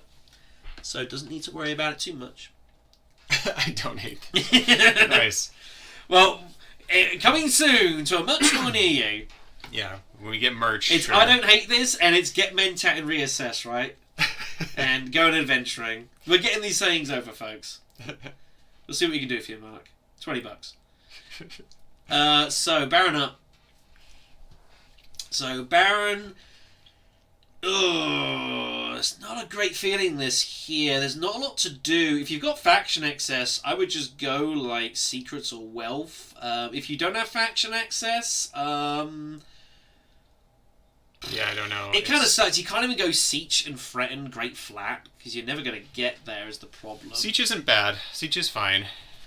But if you do have faction access, you should use it. Yeah. So I think Secret or Wealth, either one's good. He could have gone to Arakeen for the sword. Well, I mean, yes, it's true. That is a good point. It would have got him that access. No, you are correct there. Oh, no, he doesn't have the Solari. No, that's Baron. Baron's got access to Arakeen, so he wouldn't get the Solari for it. So it does reveal the dagger. Yeah. I feel like Romba's probably not getting cards, unless specifically stated it's about the only one he might have. But other than that, I don't think he's got a lot going on. So Swordmaster here for Ilban, almost certainly, and then where else? Just Great Flat? I mean, what else do you do? Don't know if I like that shirt too. No, I like that. Message retracted. Alright then, so yeah, you'd imagine that'll be the case, so yeah. That is the concern here for Romba. That is a concern. So maybe what Romba might look to do is maybe if he wins this combat, he might actually Dreadnought Arakeen, so that way he gets his Solari that way. Perhaps that might be his intention to get Swordmaster that way. That'd be kind of a cool way to do it. Yeah, makes sense. Unless you think like Carfax is going to pop out, which is unlikely, but you never know. So Romba revealing for the free persuasion. What is that? I have no. Where's that sound coming from? I don't know. Mysterious. That is so weird. So what we got out here on the road, we haven't looked for a little bit. So Bene Gesserit Initiate comes out, which is pretty good. Local Fence goes for a second liaison. Oh, interesting. Is Romba Vernius going to be tempted to pick up the things? So he's going to grab the 8 Solari, does Ilban. He'll pay the 1 to get hold of wind traps, I imagine. Yep, so he's stocking up on water here as Ilban. So he's going to look to, later on, go for some research station. We have got this sound in the mod I didn't even know existed. That's pretty funny. Yeah. Alright, what's this new tech? Oh, it's Holtzman engine. Holtzman engine. Ilban. Okay, Ilban's like, alright, I'm going to Great Flat. Yeah. That's it. Yeah, that looks pretty juicy. That is absolutely crazy. So wow. Big card for him there. I didn't know. Yeah, I've been on holiday, kids. I've been on holiday. I know. It's strange. Well, I didn't know because I don't think anyone plays with it. Unbelievable. I must have enabled it somehow. So Romba goes secrets with his full space, which looks totally fine. Just kind of getting those resources together. Baron had both his daggers this hand. Man, that kind of sucks. Feels bad. So he'll be at 4 strength. Is he buying a local fence here? What is he buying? Oh, he's got a recruiting mission. Oh, he's putting other memory on top. Other memory on top here. So, okay. I don't hate that. Gurney Halleck turns up on the road. Wow. Count Ilban's gonna have a field day. Wow. Okay. This feels pretty good here. Things are definitely breaking a little bit toward the combat side of things. Romber's not going to be able to pick. Oh, he's already revealed. Yeah, it was already revealed here. So the question is, does Ilban have 6? I figure he's fairly likely to have 6. Not guaranteed. He does have an action steal, does Ilban as well, which is interesting. Arakeen's just sitting there if he wants to redraw like his recon or something, if he's got it. Interesting. But he has to go Great Flat. I think he's got 6 persuasion. But he doesn't have to go Great Flat now. He's next to out. He's first to out, so he can kind of take a punt. Yeah, he's going to go Arakeen and have a repunt here. He's a little bit of a gamble, but figures why not. He wants to get troops in. He wants the 2 water as well. So Ilban's going to just try and monopolize the water here. That's the plan. He will not be able to win this combat, so he can't get the 3rd from wind traps. But he won't. 2 water looks pretty good to me. But depending on what he draws, he could definitely take a water away from Baron. So I think you should go for all 2. I think he should go for 2, if he can do it. Looks like he didn't draw the extra dagger. Didn't draw the dagger, so it looks like it will just be the 1 water here. That is fine. He can live with that. So I'd be fair, if I'm in Ilban's shoes, I'm fairly happy with life at the moment. I'm fairly happy. A bit annoyed. Obviously, Spice Light's got robbed from you a little bit because Nat just had to spin it and he found it. That's the way it goes. 3 for 100. Again, so a couple of not bad cards here. Benja's Initiate I'm looking at's pretty tasty. Local Fence feels a bit of a gamble at this point, but 2 Persuasion Reveals are always pretty nice. Initiate's more the workhorse card. Jessica Arrakis I don't see getting used. Definitely not by Romba here. Makes no sense. I don't hate Initiate. I think local offense is a gamble. Might just go for liaison here, which he does. Yeah. Plays a little bit skittish of peeling off big road cards. Oh, Ilbon did have the dagger, but decided to give the extra water to Baron. I wouldn't intend to go for it, so Gurney had it taken. Pretty happy with that. He will live with that indeed. Okay then, so nothing to be done here. Nat wins it. Nat did not have stage incident, notably, so he's going to cover up Carthag instead. So point there, so Romba's now spent Oh up. my god. Machinations turns up, and Ilban's the only dude of any garrison forces. That is amazing. That's amazing. That is nuts. So Ilban, obviously great flats. Yeah. So has access to all manner of things. Wow. Okay, throw them both in. I mean, don't just throw one in, throw them all in. He can throw them in later. He's going to throw them in. This is every great combat in the game right every now. massive combat here in a row is pretty ridiculous. You put the top 5 combats without tier 3s, and these 4 are probably the 4 highest. Yeah. Absolutely nuts. All we're waiting for is Battle of Carthag, and that's the whole 9 yards, right? Yep. Pretty nuts. I personally like Imperial. Oh, we had Imperial Basin. Yeah, Imperial Basin's probably my number 1. I think that's the best. Yeah, I think I don't know. I mean, like Carthag, if there's a Hyena in the game, that's good. Yeah, for sure. Yeah, if there's a Hyena, especially because you can get multiple hits out of that, it's really, really strong here. So, so Ilban's threatening all sorts of stuff. He's threatening Highliner, obviously threatening Holtzman. Doesn't have the cash to get to Dreadnought though. That is the thing that's notable here. So, if players want to go tech negotiation, like they can stall him out here a bit. So let's see what the plan is. Hundro, of course, is going to go up and down here. Hundro cannot get out of a Holtzman engine. He is 1 spice short. Even if he goes up and down and takes it. Troop transports, I would expect him to take. No, it just goes down up. No techs. I don't know. I think you got to go troop transports there. I think giving your head a Baron and no one else is making any progress there. I think I'd go up and down and take troop transports here. I'm in agreement here. I think the troop transports puts a lot of pressure on Ilban, and you definitely could use the extra bumps. You know, so that's. Yeah, I agree. Yeah, I think that's a slight miss there. There is an Ixian engineer in the row too, so there could be a backup plan if a bunch of really cheap techs turn up. So. Yeah, exactly. I think that's would have preferred that. I mean, this is obviously there's nothing wrong with this at all. I think this is obviously pretty solid, but I think that would have been slightly sharper. So Baron up. So does Baron go smuggling? It's all good here for Baron. If Baron smuggles and cashes and takes the cash, Romba gets his Swordmaster. Yeah. So Baron cannot get his Swordmaster ahead of Romba here. Wow. And the thing is, Romba can always get his Swordmaster and go Carthag and then Swordmaster anyway. So I think, I don't know, you probably just do it anyways. Hundro, unless Hundro has specifically the 2 Solari wealth card, like he would also be getting his Swordmaster. It's unlikely he's got it. He's been holding cards, so I'm gonna guess that he's holding some point card in hand. You know, the way he's playing right now, he's rushing tracks. Well, he's rushing 1 track, but he's definitely gonna be rushing. Yeah, he's putting some pressure down here. So plans within plans is one of my guesses. Yeah. I think Hundro, if he needs to do, is he needs to Mentat. I think he needs to take that away from Ilban and put pressure on him here. I think if anyone's going to stop Ilban, it's going to be Hundro. Yeah. And that much is clear. So you've kind of got to try and make Ilban pay for this. Ilban 100% wants this combat. There's 2 bumps here, really good. So I think you've got to put some pressure here. Yeah. But Baron's up first, so Baron will now have access to his Shifting Allegiances, is there. Firm Grip is there as well, so he's going to start drawing a lot of his big cards. Diplomacy's there. He's probably got that in his sig. He's probably got all his big cards here, and he's not going to use all of them. So Baron's going to have to make a choice here. Firm Grip seems automatic if you've got it. I think there is no way you don't Firm Grip and then just bump the Fremen. I think you need to make sure you get ahead of that alliance and keep Romba the heck away from that. You think Sneaker's saying, hey, he's probably got Firm Grip in hand, you know, you should probably go over there. Yeah, there might be a bit of that going on here. Wouldn't surprise me here. No, Dune Desert Planet. Wow, he's still not drawn a lot of his great cards. He's not finding them. He's going to try to... Yeah, this is probably not going to work. I don't think he's going to go take the spice, is he? I don't know. I can't imagine. So, takes that. He will take the bump. I think you should definitely be bumping Fremen here 100% of the time. I don't see no reason not to. You could bump Emperor if you're feeling fancy. I don't know if I like this though. This is he's playing dangerous.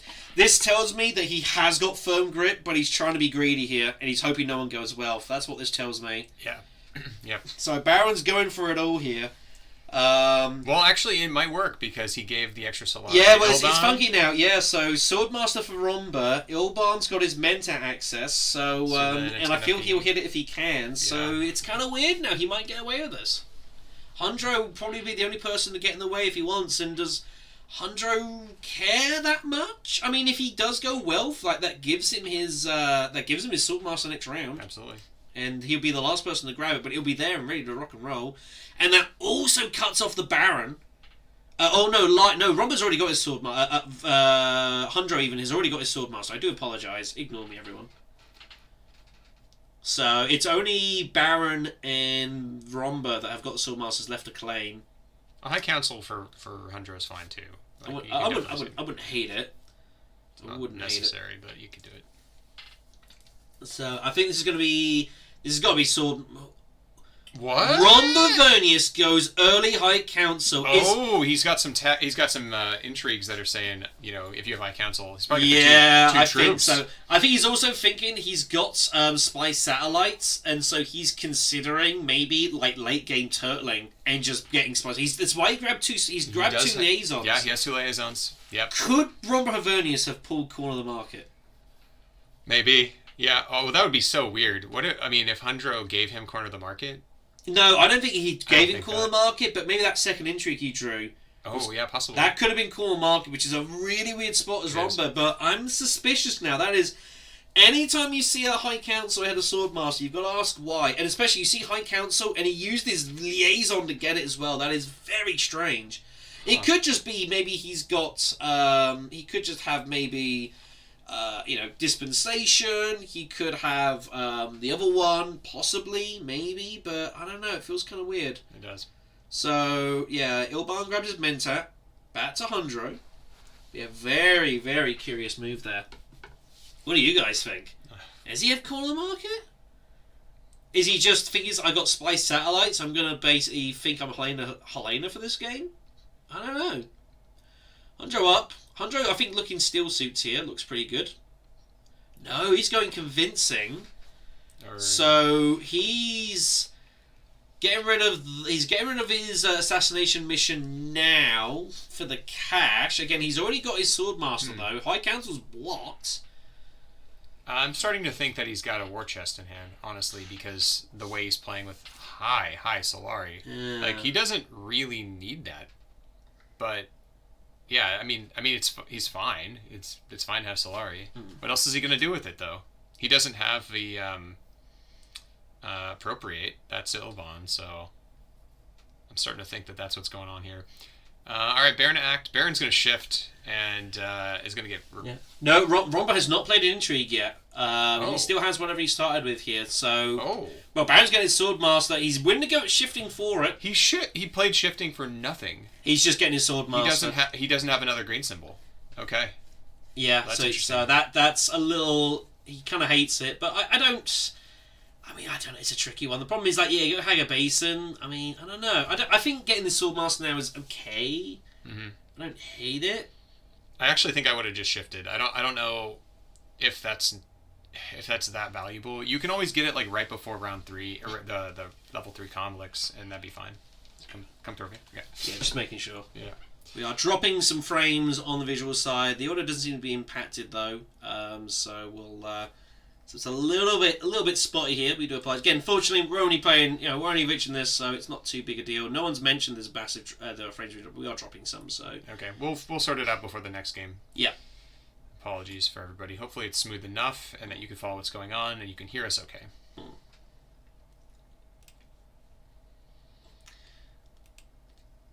Jimmy. Hey, Jimmy. So we have Habboot as Baron. We have Nachtmahr as Romba Vernius. We have SneakerDead as Ilban, and Toll as Hundro. And the finals, we'll go through that in just a little bit. We have so finals we've got Tomas, we've got Hjorf, Alex Glacier, but a lot of the eyes are going to be on Eric, who is undefeated in this entire competition. 7 out of 7 wins, kind of absurd. Speaking of curious moves as well, curious things, Count Ilban is going conspiring, is he? He's thinking about He's it. thinking about it. Now, that is a curious move. And he does. Wow. Whoa. That is one. So Ilban's eyeing up High Council here. Okay, well, this makes sense. He does have appropriate. Okay, so he's trying to He's also got restock. appropriate. Yeah, that's a good point as well. Is it possible he redrew appropriate? Oh, if he redrew appropriate, that would be nuts. Okay, yeah, because then he can get the Holtzman engine and whatever else he needs. Whatever else he wants. Yeah, Yeah. that would be pretty disgusting if he's redrawn appropriate. And he could potentially then buy Ixion Engineer, which is a huge game for him. So, Yeah. wow, okay, that's a really if that's how it's pulled out, that's pretty disgusting. Wow. There's not a lot you can do about that. Yeah, And of course, him hitting the Emperor track is keeping, is trying to keep the Emperor Alliance away from the Baron as well. So it's solving a lot of issues here. But so Sneaker's looking pretty good, but he's gonna have to make the catch-up points here. He's a touch behind. Baron with 5, Hundro with 4. Romba's got 2, but has 4 endgame points that we know of immediately. And then Ilban just with the 2, so he's gonna have to make some catch-up work here. Do we lose a Nachtmahr? No, it's all good. It's so Every weird. time I hit the F11 button, it does that. Yeah, it comes up with the previous combat sound. Really strange. Yeah, Ilban's looking very dangerous here. Team Ilban.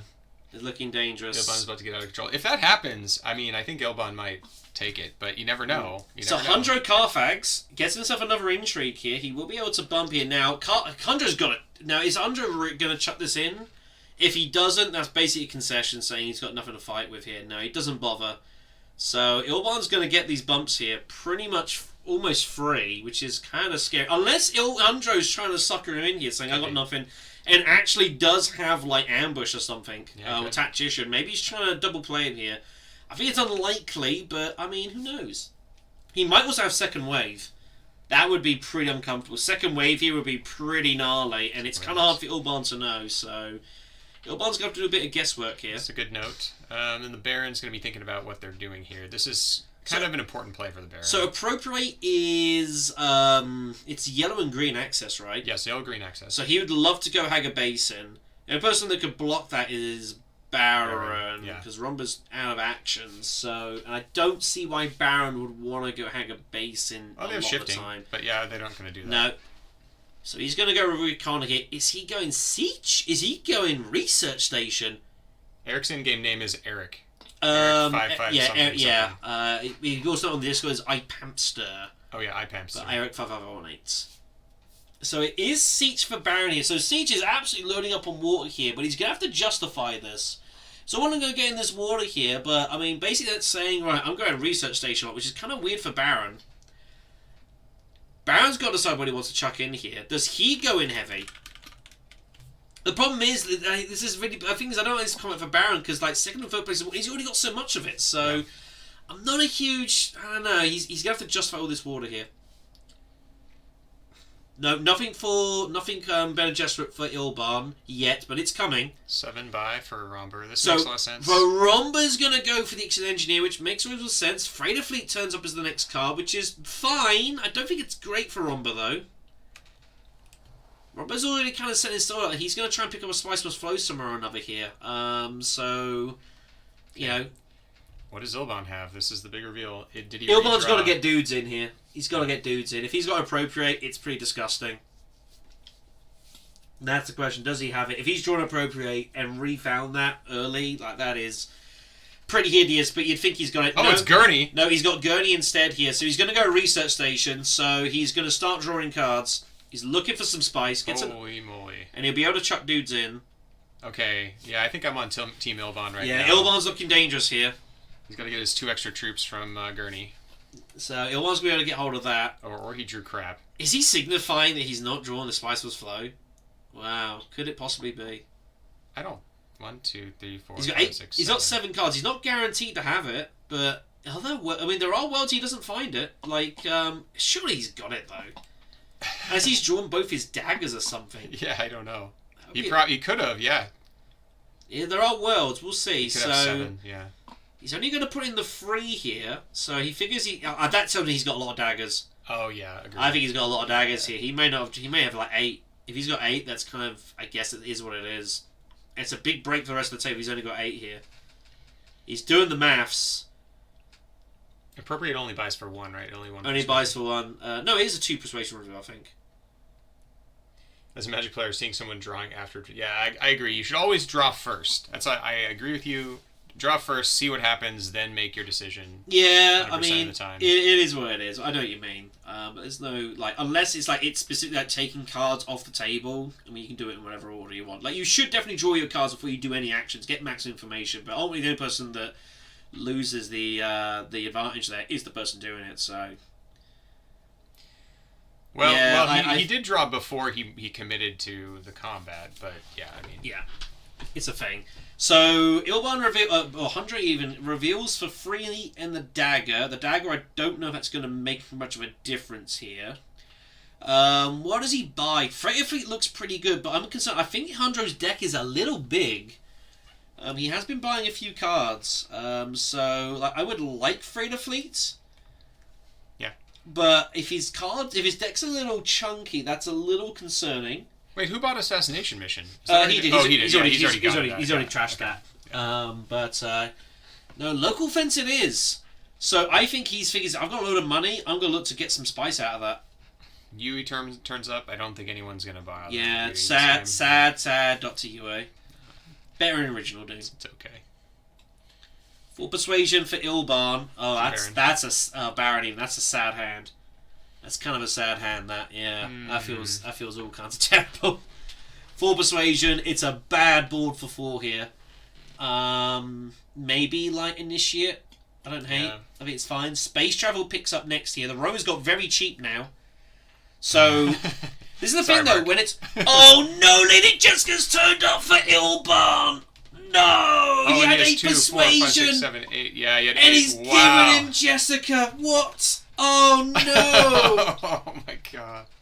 Oh, why did he take Missionaria? Oh, he's just donated Lady Jessica to Ilban. That is not... What an absolute get out of jail. Ilban was in all sorts of trouble and he's just been given Jessica. That is disastrous. Who did he take the... That is really annoying. Turn that off. That is brutal. Who did he take the bump with? He took the bump with... He's about to. He took it with the spacing. And he's won Machinations as well. And he won Machinations. Wow. I mean, this was a 3-point turn for... Or 2-point turn for Ilban. That is a crazy stroke of luck for SneakerDead. SneakerDead's favourite. Oh, it's a card thing. And it's Car Fatal 5! All of the best combats just showed up. Absolutely insane.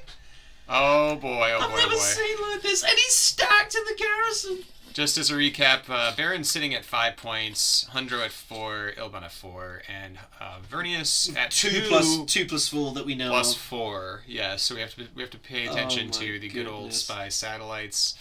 What a set! All right, let's see what's going on here. Ilban is so favourite now, and he's not going to be able to sweet talk about this. People know he's absolutely insanely favourite right now. I mean, when your luck's in, right? I mean, that's so brutal. Baron, kind of a speculative, let's go get Missionary Predativa. Not realising that Baron was kind of signaling he didn't have Spicer's Flow, and you just revealed Jessica for him. That is bad times. I mean, there's not a lot you can do about that. It's kind of unlucky, but he didn't have to pick that. I guess ultimately, Ilban could have considered going for Missionary himself and found it, but, I mean, what do you do? Yeah, we're nearly upon the jihad. Yeah, the Crusades are coming, and Ilban's got to be struck down here. Oh my goodness me! Wow. So yeah, you might want to rerun your poll here. Yeah, we will. We will run the poll. Rerun the poll. Yeah, I'm curious to see what people make of things. That was a massive end of that situation. So it is round 5. It is Carfag. It is. I mean, basically top 5 opening comments you can imagine are there. Hundro is up first. Let's see what Hundro's got here. So Hundro will go inside the shipping. Second chance to grab hold of some of a tech if he wants it, but again cannot get Holtzman. No one can block it. That's a lie. Rumba might get in the way of Holtzman. If he does, I would say he's got call in the market 100% of the time. Okay, here. All right, guys. Here's the poll. Here's your poll. Who's gonna win at this point? So it's shipping up and down. Hundro is still refusing to take the the any techs here. He's not concerned about it. Nothing that works for him. Oh my goodness me. It's close. Yeah, it's gonna be close. It's close. Man. So Baron's gonna be up next as we try and retain some professionality here. So Baron's of course has got a bucket ton of water and he has to start justifying this. So surely Baron's gonna maybe use this round to look to get hold of maybe his Spice Must Flow. And if he feels like he's got to get a point here. He would imagine. So it's 65% for Ilban, 18% for Ilban, 8% for Ilban. Shockingly, 0% for Ilban. think that Ilban's Yeah. going to win this one. I'm very surprised at you all. Yeah. Here's the poll. Well, we'll see. We'll see which one turns out to be right. Yeah. Yep. So, 110 in the field. So, we've got, so Habboot's in the tank here a little bit. He's having a little think. 100 taking his time as well here. Thinking about what he wants to do alliance-wise. He figures he's probably good for spacing. He could also make a punt for the Bene Gesserit as well, and he might get both of them here. Baron's kind of getting shut out by influence here. He must have Firm Grip in hand. He's still going to use it. Of course, Firm Grip's reveal is not doing anything. He has no alliance. Goodness me. So Arakeen for Baron here. So I think Baron is getting ready for Research Station here. Absolutely. I think he looks like he's going to go for his Spice Must Flow point now, which seems kind of reasonable. So I'm going to ship here with... Oh, they have a lot of options. If Ron Vernius has Holtzman engine, he has to take it now. He has to stop Ilban getting that. Has to stop him. The big problem is it doesn't really help him that much. I don't know. If he's got High Council, he's got to. If he's got That's true. If he gets it and he's got Call the Market, I mean that would be nuts. You're saying if he has Counselor's Dispensation in hand, He might have that. Well, if he's got Signet Ring, he can just go mining and get it anyways. Signet Ring or Counselors is all good. That is true. Isn't there an intro? Wait, no, he can't get it with. No, he can't do that. He's one short. Right? Well, no, if he's got Signet Ring, he just mines and then grabs it. Oh yeah. But either way, he can't. So he is mining. So he's threatening Ilban, but Ilban's just going to grab this, and that is going to look pretty bad for the table here. Yeah, Ilban's being forced now to go for Holtzman now if he wants it. He has to get it now. I mean, Sneaker's got to act now, or he's going to lose it. Yeah, So. yeah, he's being put in position. He's being forced. He doesn't like it, but he's got no choice. All right, we'll do the real. We'll do the real poll, everyone. All right then. Yeah, so Ilban grabs it now. No, he doesn't. Wow, Ilban doesn't care. He thinks he's good. He's going to Mentat. He's not worried about Holtzman engine. He's like, I'll be fine. Ilban, I think, is holding the spice for heat. Maybe he's eyeing up Holtzman, going Highliner. Maybe. Hundro going to go ahead and High Council. Real poll up here. Polls up, guys. Let us know what you think here. The thing is, the players know that there's the danger here. The players know that there's scary stuff going on. That is the concern. Yeah. And they will recognise that Ilban looks very powerful right now. But everyone's kind of got their own edge again. You know, Romba's kind of sitting... Everyone's just got to take a couple of victory points.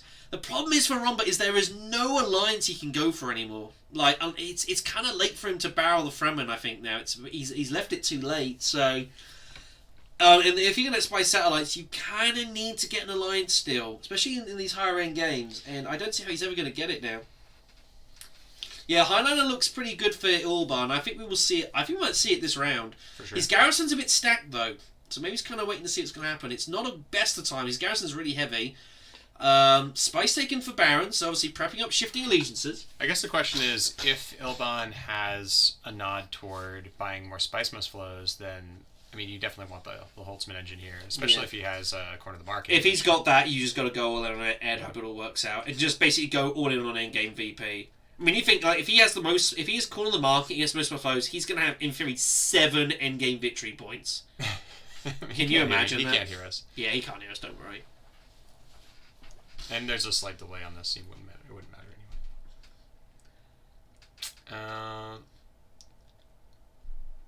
Yeah, we'll have to see what his choice is. There's lots of choices. Is he also considering Highliner? I was about to say, Romba Vernius is going adventuring here. He wants his second. It was the other reason he grabbed the spice, was he was also up Highliner here, so he's going to get his Dreadnought. This makes sense, yeah. This was the other option. He still does not have his Swordmaster. He's got 2 actions. The problem is, though, we're going to get in the situation here. The problem is Romba's going to be able to go in heavy here, but the problem now, it's very similar to what happened to Lannister in one of his games, where he kind of in a similar situation, and he just got so action deprived that although he was going in heavy, he just didn't have enough actions to really. And in the tier 3s, this is going to absolutely kill him. And the problem is now, how much strength do you put into this combat? I mean, you can kind of just throw most in. You just want to kind of keep like 2 or 3 in your garrison. I think if Lannister was listening, you'd think he'd probably. Yeah, Ilban is not trashed. Ilban is not trashed at all. Baz also with the hard truths here, the real hard truths here. So we shall see. So Ilban decidedly favourite with you all, and I'm not shocked. Baron at 20%, Ilban at 72%, Romber at 700 with 0%. I'm actually shocked. I don't think that Tull's doing particularly poorly, and he has the intrigue in Gurney market right yeah, now. and here we go. And this is the problem now. And there's the thing is Vernius. Ooh. The thing is Vernius, like Vernius is he's down to actions on him. Like you can't really fight properly. Yeah, That's the issue. That's a good point. So I think also if you listen to Lannister talk about it, you just have to throw everything in because you have no wiggle room and you don't have action economy. So you basically just like throw everything in, and then hope your intrigues scare people off. But I don't think he's got any. I don't think he does either. He would have played one. That's the problem. He would have played, I think, some rounds a little differently here. So I don't think he's got anything at all. He's not got. If he's got staged, I mean, he's not putting enough troops to stage. Yep, he doesn't have staged. He doesn't have that either. So maybe he has second wave, possibly. But it's possible that Ilban has staged. He could just be going in here and saying whatever. I'll just take a point anyway. I mean, if Ilban's got staged, I mean, that's kind of GG, right? Yeah, it feels pretty like that could just be kind of it. There's not a lot you can do about that. Aaron did put 3 troops in. No one does Dune Imperium like me. I'm the best there is. Sure. Yeah, that's the Trump Baron. Yeah. We'll see. We've had Clown Ilban. We've got Trump Baron. Someone should put some blonde hair on Baron. Someone make that happen. Someone mock it up for me and I'll put it on the stream. I will hate you all for Send it. Send it to me in a DM. I'll hate you all for it. Hundred's only revealing. He's got nowhere to go. Oh, okay. He got a spice. He also had nowhere to go. Well, that might answer the question whether he actually took basically. So spice was flow there. So I'm taking the point. I don't hate it from Toll. Yeah, Toll didn't really have anywhere to go there. Not a lot to do. I think he did want to use local fence if he could. Firm grip given to Baron here. He's going to use the 2 surely for the Fremen. No, he's going to. Habboot's gambling here. Baron is being very greedy. This Rack is great again. So Baron does have first action next round, so he probably knows whether he's going to get access. I don't think he's really worried about that. So just the dagger. So Ilban has more or less free reign of this board here. Wow. This is kind of scary. A million choices. I suspect we'll see a selective. So not a lot of options for combat. Can't go to siege right now. Is limited there. Yeah. It's basically he needs to find his way to. Here comes the Holtzman. He's going to grab a dreadnought while he's at it as well. Makes sense. No reason not to do this. This is very concerning. If Baron can find his way to steel suits, looks pretty good to me. Oof. See what the next tech is. Detonation devices comes up next. Detonation devices is out. Okay, so I think the Romber potentiality of winning this is significantly higher now that detonation devices. I still don't think that he's still only got 2 actions. Like he's still really struggling here, and he's no prospect of getting Swordmaster anytime soon. Yeah, I think he needs to win this combat and then just reassess. So we'll see what happens. Aaron did go in pretty heavy though this combat, still regardless. So maybe there could be some fun here. Could he have Allied Armada? Interesting. But he doesn't have an alliance. No. He was greedy, remember? Yeah, Jessica Rakis is taken. Seats Reverend Mother turns up. Oh my goodness. Sorry, guys. Seats Reverend Mother was also a spice hunter if you cared. This is kind of dirty.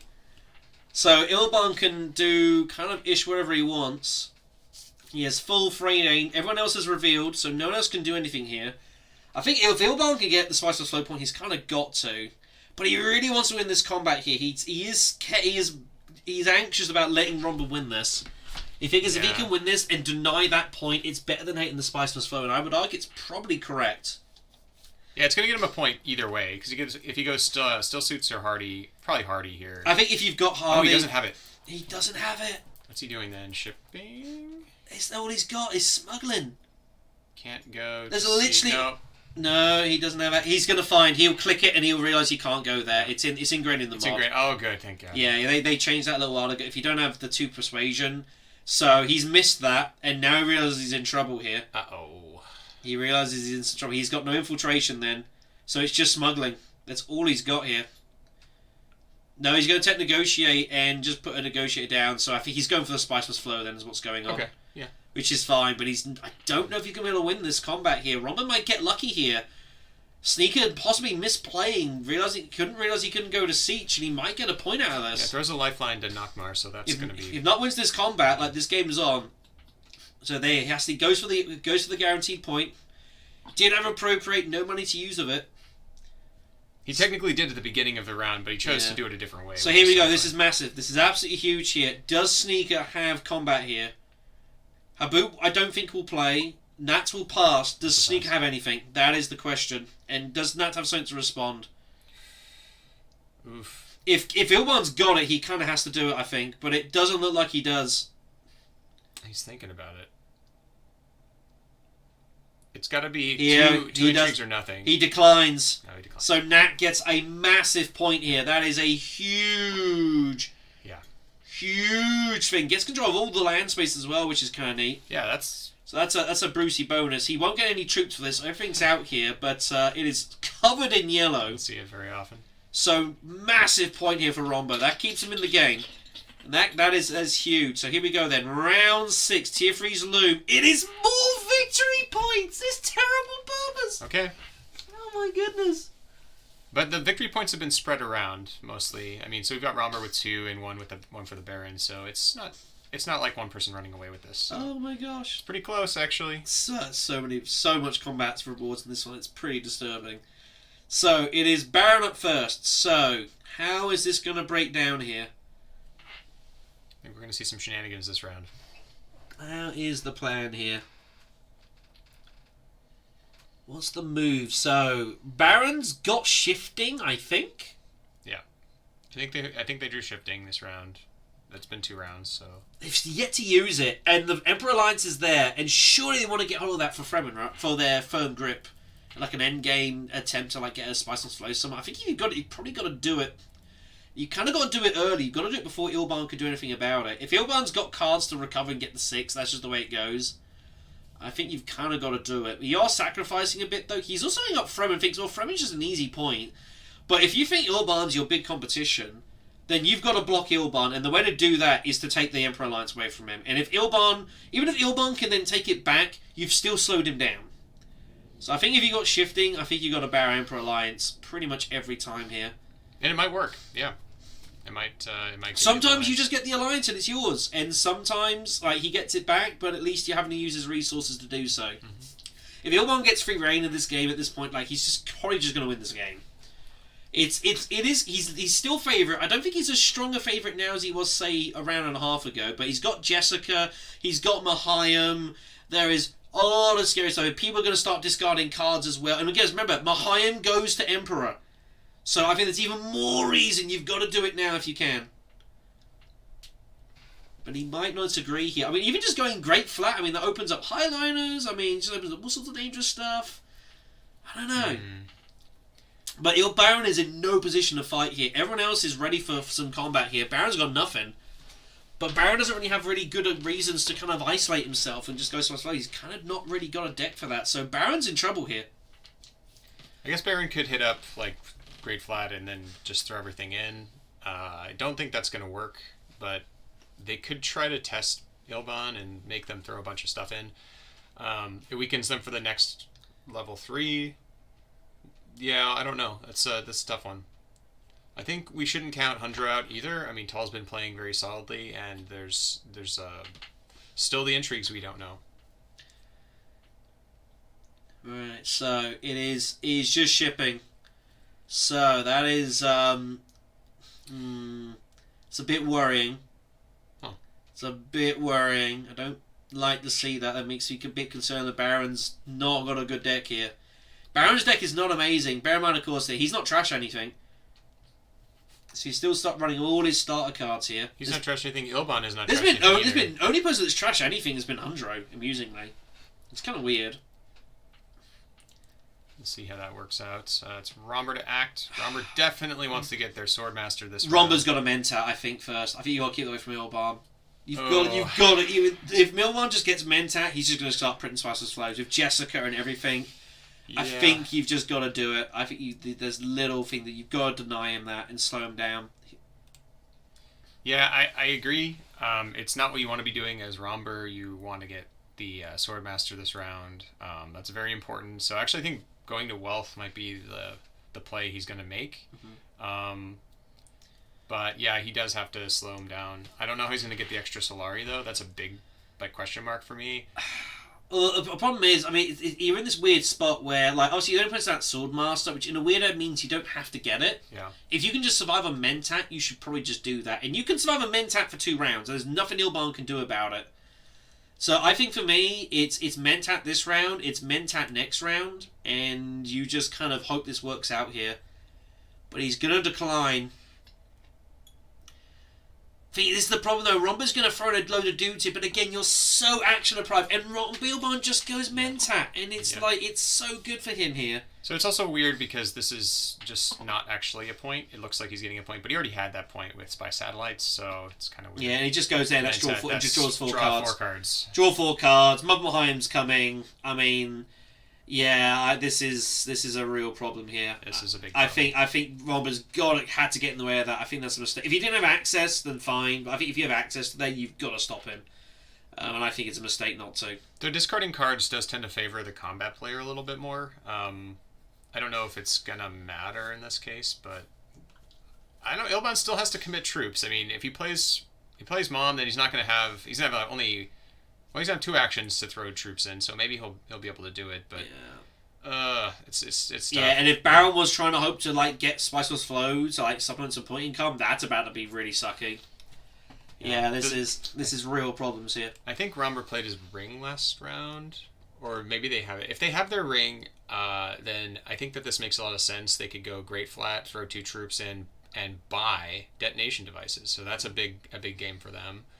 I don't know if they did do that. I think they might have actually played it last round. If anyone remembers, let me know.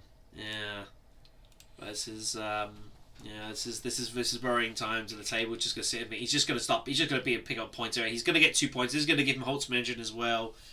Yeah, I think it's a little thing, but I think He's already got, you mean the Holtzman engine point, yeah. He's about to get as well. Romber can still take this. He's been real lucky in the combats, but this Ilban is scary. Yeah, I agree. He is. The problem is, though, is that Romber is consistently 2 actions less than Ilban, and you just can't sustain that.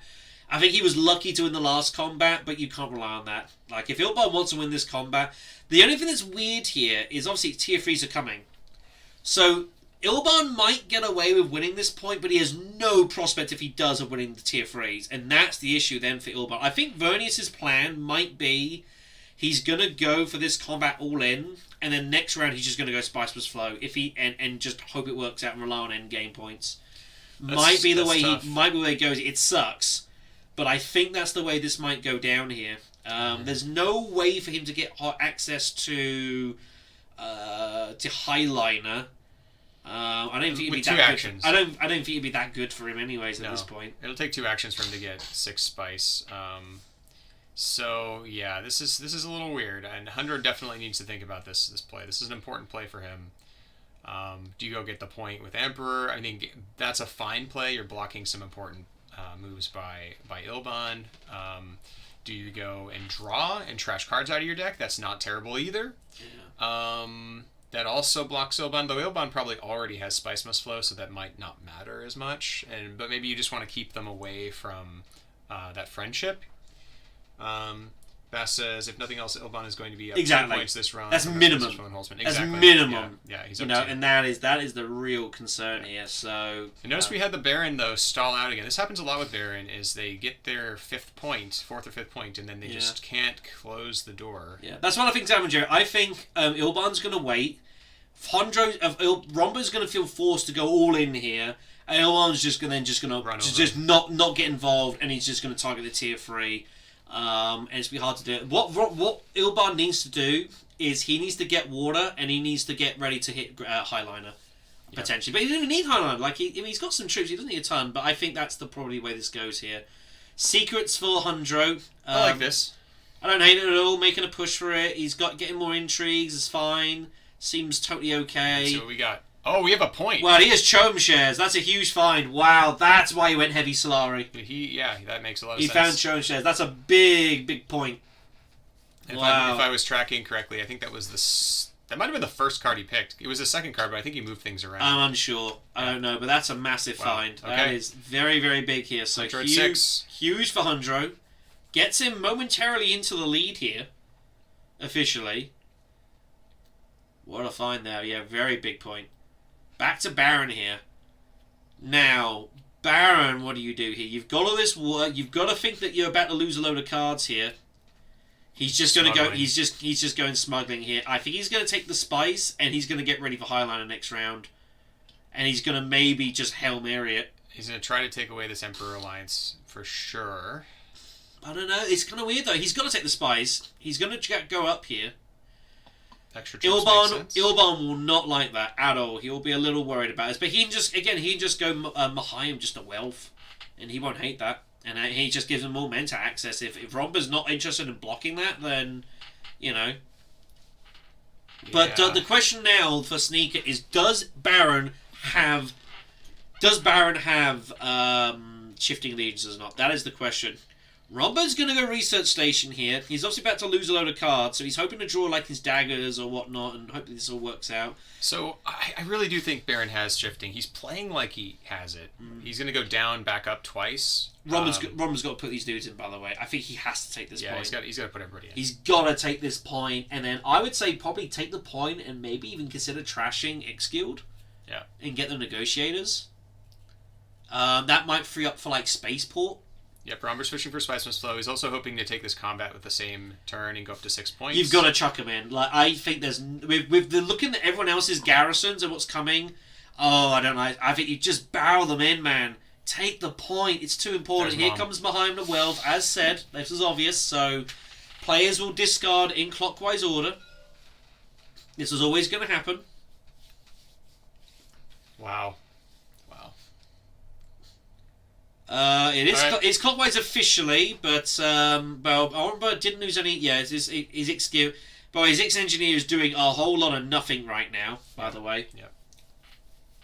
He just discarded 2 non-Spice Must Flow buying cards, so here's a Mission Area. That's unfortunate. Yeah, Missionary convincing. So it's all down to, does Habboot have shifting allegiances? That is the question. Man, that Mission Area buy, that was very... Yeah, Romba, this is the thing, like, if Romba's going supposed to slow, though, why not just check the extra dude in? Just get them all in and call it a day. Oh, yeah, otherwise, yeah, exactly. Yeah, I don't know. I think Romba's trying to, like... But the one troop's doing nothing for you here. This next combat is going to be carnage. It does look like Baron could also win this combat. There's nothing that says he couldn't. He could just, like, if he has Highliner access. is there as an option, maybe. Yeah. But yeah, I think if Romba loses this combat by like a strength or 2 strength, he's going to be furious with himself here. I think no reason not to chuck it in. Yeah.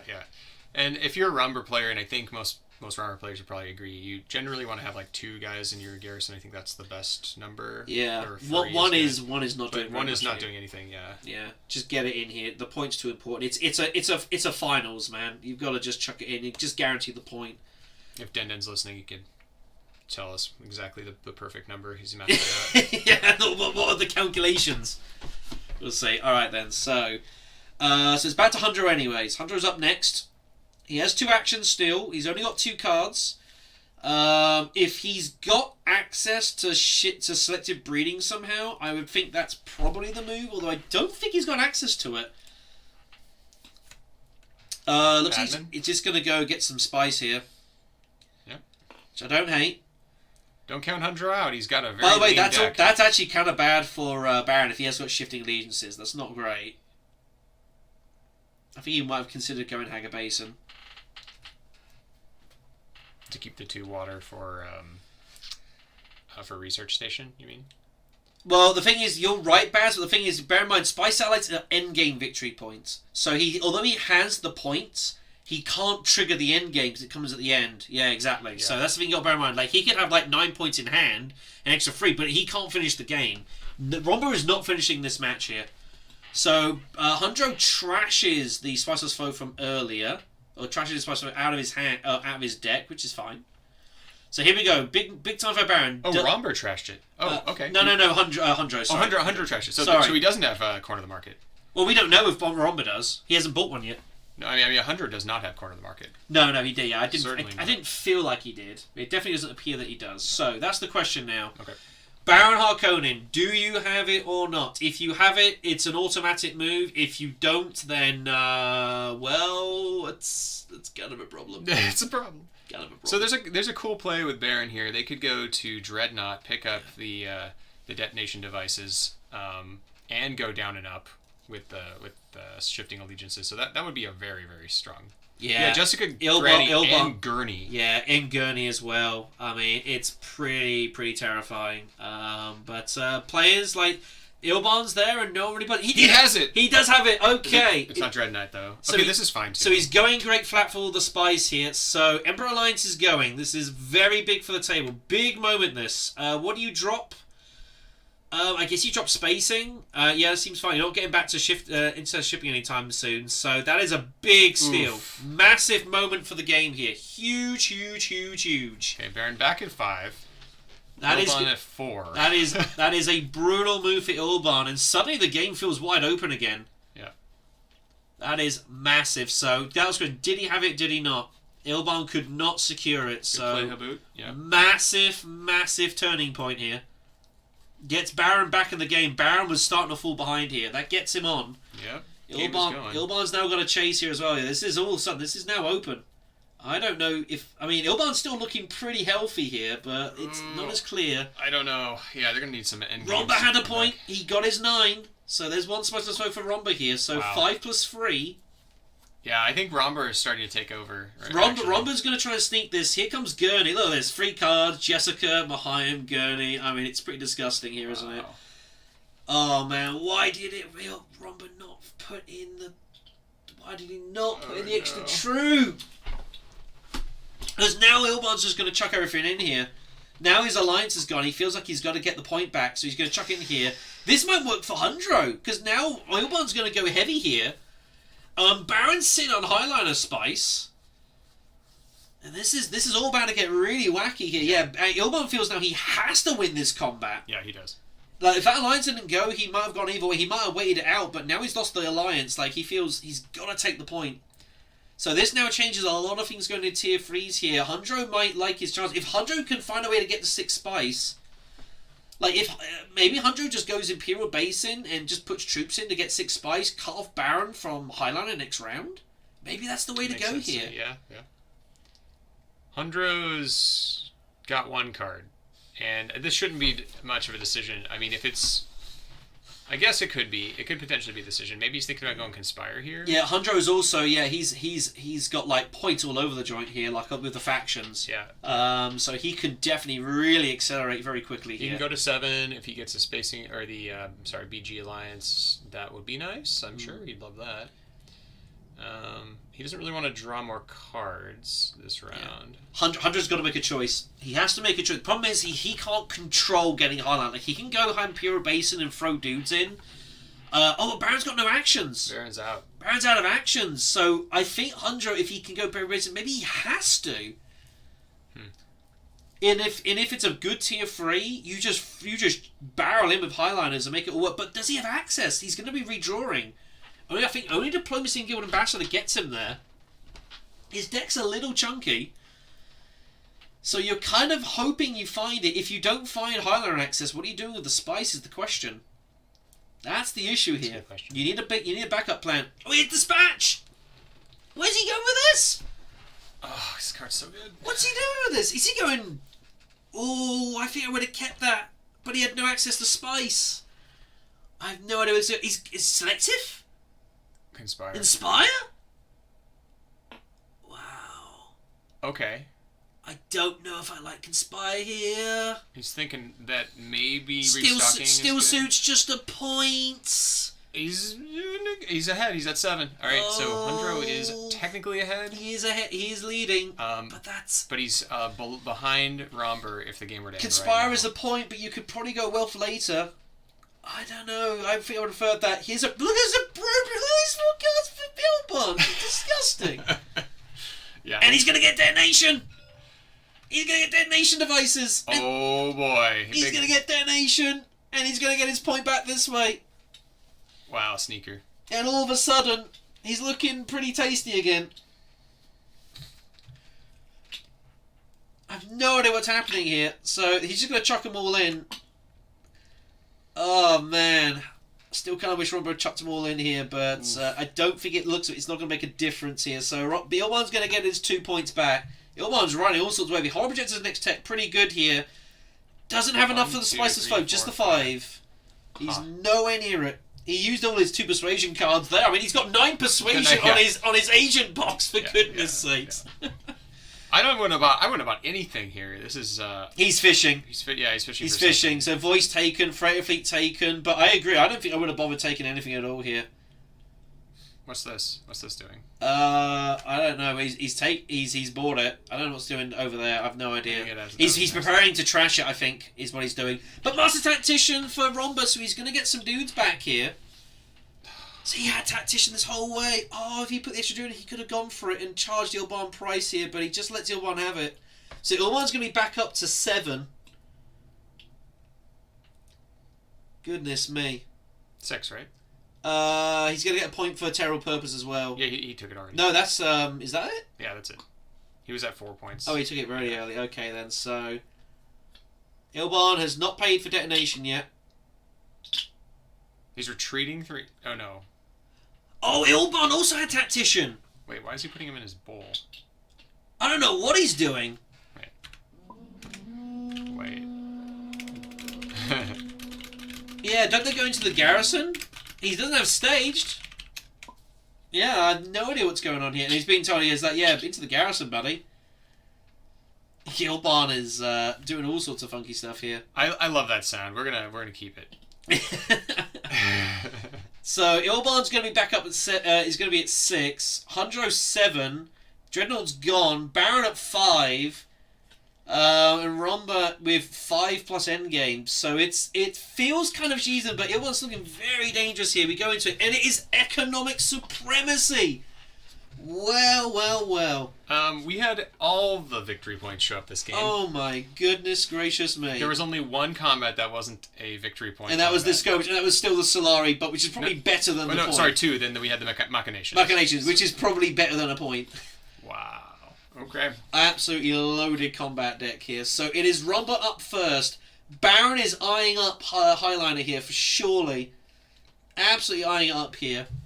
Romba's up first, so Romba's got to make a decision right now. He has everyone his stats garrisons here, but everyone knows Baron's going to go Highlander if he can get there. But the question is, can he get there? Yeah, I don't know. This could be the last round, Troy. I'm not sure.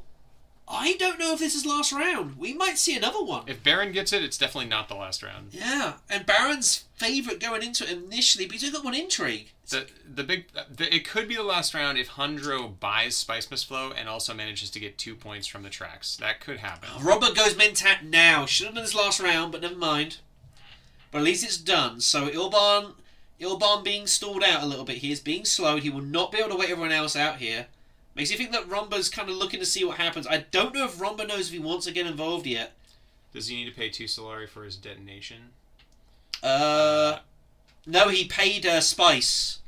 He used his Spice he got to get hold of that. And he had a negotiator as well. Yeah. So he paid 1 Spice for detonation devices. He kept the Solari, intending to get Mentat now. Yeah. So Ilban goes to instead of shipping. He has voice.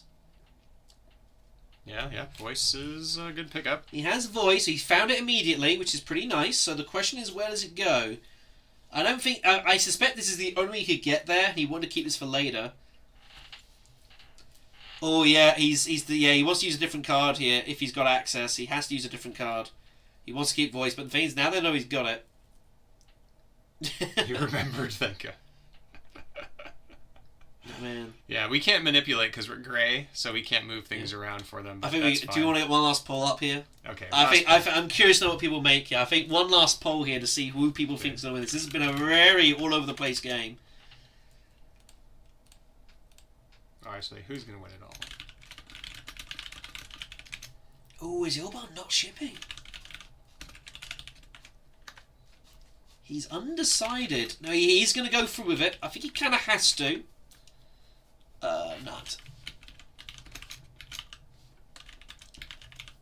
Your spelling is so much better than mine. Is it? I'd be like... So, I mean, but it's more consistent than mine. Mine would be like typos everywhere. It'd be like Habboot and, you know, told and... Alright, last poll. Everybody Here we go. Last chime poll in, here. please. This is the What last poll do you, for the who game. do you think's going to win this? Let's go. Who do you think's going to win this one here? This is all of a Did sudden. we This lose is somebody? No. no, they're busy chatting away. I think this is all of a sudden really It's close. close. It's close. very close here. I mean, I've got the vote in front of me. I have no idea who to vote for at this point. This is very tight. I think There's an extra point on I don't know. Holtzman. There's secret points in hand. yeah, I think this is going to come down to win games. I have a feeling. 2, 3. I think Hundro. I'm gonna vote Hundro. I think Hundro is gonna take it down. I think it's gonna be a close Hundro, and then Romber, and then Ilban, and then Baron. That's what I think is gonna happen. Is it? I don't know what you mean, Arthur. I apologize. I think. Correct the GPI Discord announcement. I'm not too sure which one. We'll see. I apologise. I don't know what you mean, but if I did something wrong, fine.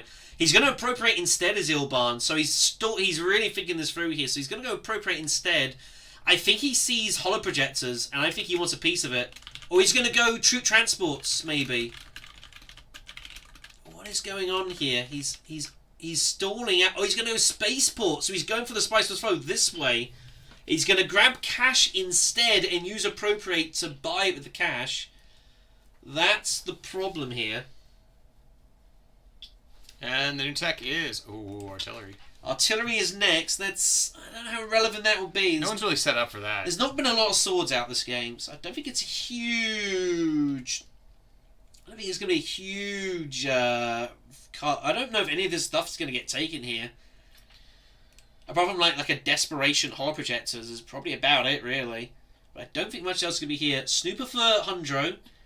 Ilban's still favored at 51%, Toll with Hundro 28, Baron at 11, and Romber at 7. You guys are underestimating I think Spy Satellites quite heavily. Romber, I mean, Romber, I mean, Romber's, he's kind of hanging in there as Nact. He's keeping himself in, but I feel like he's got the least options out of everyone. That's something I would say. He does, definitely. Like, Romber, the thing is, this is economic supremacy, so this is really complicated combat. This is a really complex round. So remember, of course, it's a point for first and second, but first can also spend resources to get hold of bonus points, which usually means Hardy Warrior is usually very,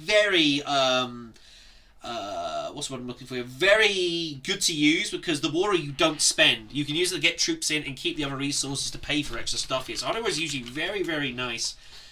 To get here. Is this a quality of life improvement? Did the Mentat change the color of the player now? I think when the Mentat's taken, I think it does change colour, which is that's pretty amazing. That's pretty nice. I didn't know you could do that. So Hundro's going to Carfag. He's using local fence here, so he's getting some spice together. So maybe he's got like private army. Maybe if Romber has Allied Armada or Hundro has Allied Armada, can you imagine? Wow, that would be enormous. Gonna get some spice here with the local fence. I misread and thought Baron had 7. Baron's only got 5. Baron's on 5 points. You mean Ilban? Unless you're reading the wrong one. Oh no. Oh, Baron Ilban has yeah, 7. Yeah, it wasn't. So yeah, Baron does not. Baron's at 5 here. If Ilban get 1 from combat, 1 VP from Spice Must Flow, 1 V from Intrigue, it's changed. Yeah, would be. Yeah, there are a lot of ways. There are various ways that Ilban could. But the thing is, you look at this combat. You tell me who's going to win this combat. Who's going to come in second place here? I have no idea. And the thing is, the players have no idea. It's Highliner for Baron. This is automatic. He has to just do this and chuck dudes in. It's a point as well. Gets him to 6. They're all going in. All 7. There's no reason they don't all just chuck in here. But the players have no idea who's going to win combat here at all. This is so unpredictable. That's going to make this really difficult to know what's going to happen. And the thing is then, does someone decide to wait it out to like keep troops for the next combat, risking the ending this round? That's the tough calculation people got to make here. The trick here is that if Baron actually wins this combat, they have a clear path to actually getting all 3 points from this. So they can go the Great Flat. Great and Flat just gets Wealth. yeah. Great. I mean, Wealth is pretty crappy. It doesn't get you anything, but it gets you an extra point. So yeah, we might as well potentially. So I mean, if it comes down to that, Oof, it's a tough call for Ilban. Like the thing is, Ilban I think wants second place. I don't think he can win this without like having both the Solari or the Spice. I don't see how Ilban gets 2 points here, but he might well target second. Hundro can definitely find his way to trying to do this. This is a big move here. What is Hundred doing? So he's going down Rakeen. I think he's still going down Spice. I think Romba is going to wait. I think he's going to put his Dreadnoughts in, and he's going to wait to see. Maybe put a troop in, get to 10. I think 10's fine. But I think Romba's going to wait here, look to get a Spice of Flow this round, and then next round he's going to go for it. I think that's what they're doing. He will have position on everyone else as well, which kind of helps.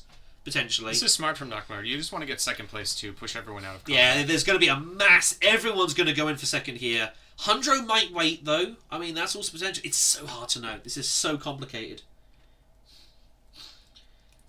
I really don't know. The thing is, I don't think Romba's going to know what combat intrigues. I really do think he's got cool on the market here. Horror Projectors is taken, so he's going to use that to probably get rid of... I imagine he'll get rid of Ickguild if he's got it in his hand. Memo Quarters turns up. Oh, looking immediately at the track. Soon as that benefit, Red wouldn't mind it. Green would very much like it. Voice is up for Ilban here. He's got a research station. Memo Quarters changes things a bit now. This is absolute carnage. It is hold on to your seat stuff, this kids. What on earth does Ilban block? He's going secrets. He's blocking secrets. So Mahayim. Oh, he needs the point. Yeah. Mahayim's being threatened as well. Yep. Well, there's no. That's not probably a big threat because there's no other. Oh no, that is BG. He just played voice. Yeah, of course. Yeah, Mahayim being threatened here. If he has Mother Hayim. Oh man. He could also have Jessica, right? Jessica as well, but possibly. This makes more sense. But Mahayim looks more likely. If you've got Jessica, like you just keep it as a point. So that's pretty scary here. I don't see how Ilban's going to get 3 points this combat though, or this round. So I think we may go another one. But Hunter might have other ideas here. Yeah, it is in. It was a bit random. It kind of felt a bit weird there. I was looking at that as well. So Mahayim surely is incoming here. Hundro is up. Hundro wondering if there's a way he can win this combat or get second place here. There's no stalling. Memo Quarters is right there though, and that's just a point for you, surely. Memo Quarters looks really good for you. But is there a way to get it and it makes sense? Memo Quarters should just like Bene Gesserit and just take the point in the intrigue. Doesn't feel bad, but obviously Secrets is probably coming from Ilban, so... If you don't want to get some you don't want to get anything. You could also go. You could do both. Yeah, we'll see. Selective is an option. But this is a big moment here for Hundra. Hundra's got to make a decision what he wants to do. If he wants to get involved in this combat, he's got to do it now. But he's kind of going for second place here. I think that's Selective possibly incoming here. Hardy Warriors. Oh, he's going for it. Hardy Warriors. He had a war in hand. Well. Hundro hates this, but someone was going to fight him for the second spot here. So that's 4 dudes. Romber hates this. Romber hates this. I always get Romber and Hundro mixed up. Yeah, I do too. This is such a complicated round here. I don't know. It's hard for Baron to... I don't know. It's really hard for Baron to get all 3 points here, though. It's really difficult.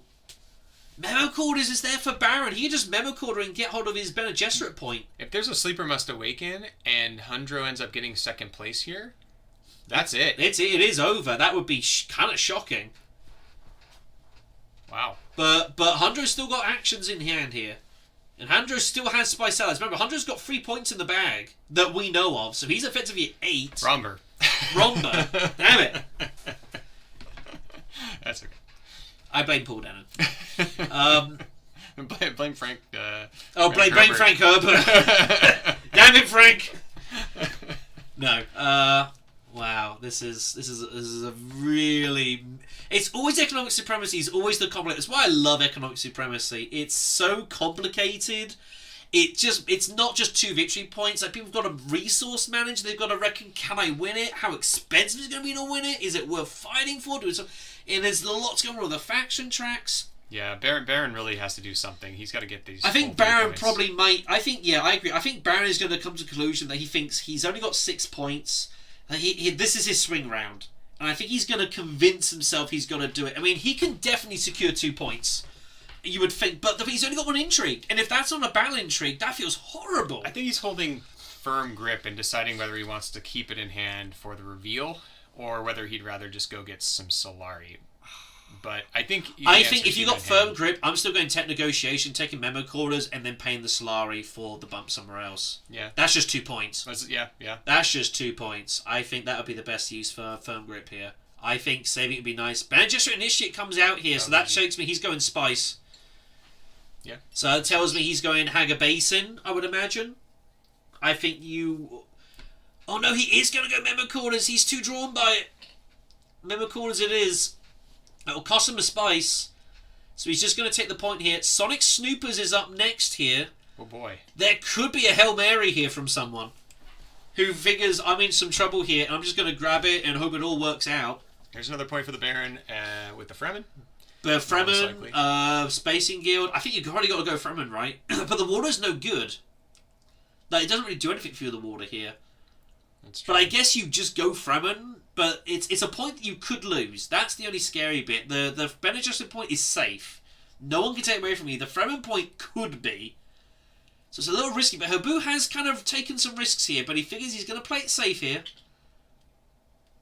I mean, he does have shifting allegiances in deck, so he could potentially snipe that alliance away from Hundra. But we'll see what Hundra's got in store. He's got 1 more action. He might have a great intrigue. He already had one insane Hundra intrigue. just reveals, and Romba just reveals and takes the point. Yep. Core the market. It feels. Oh, with the corner of the market. It's got. I mean, He's got to have corner at this point, right? He's got to have it.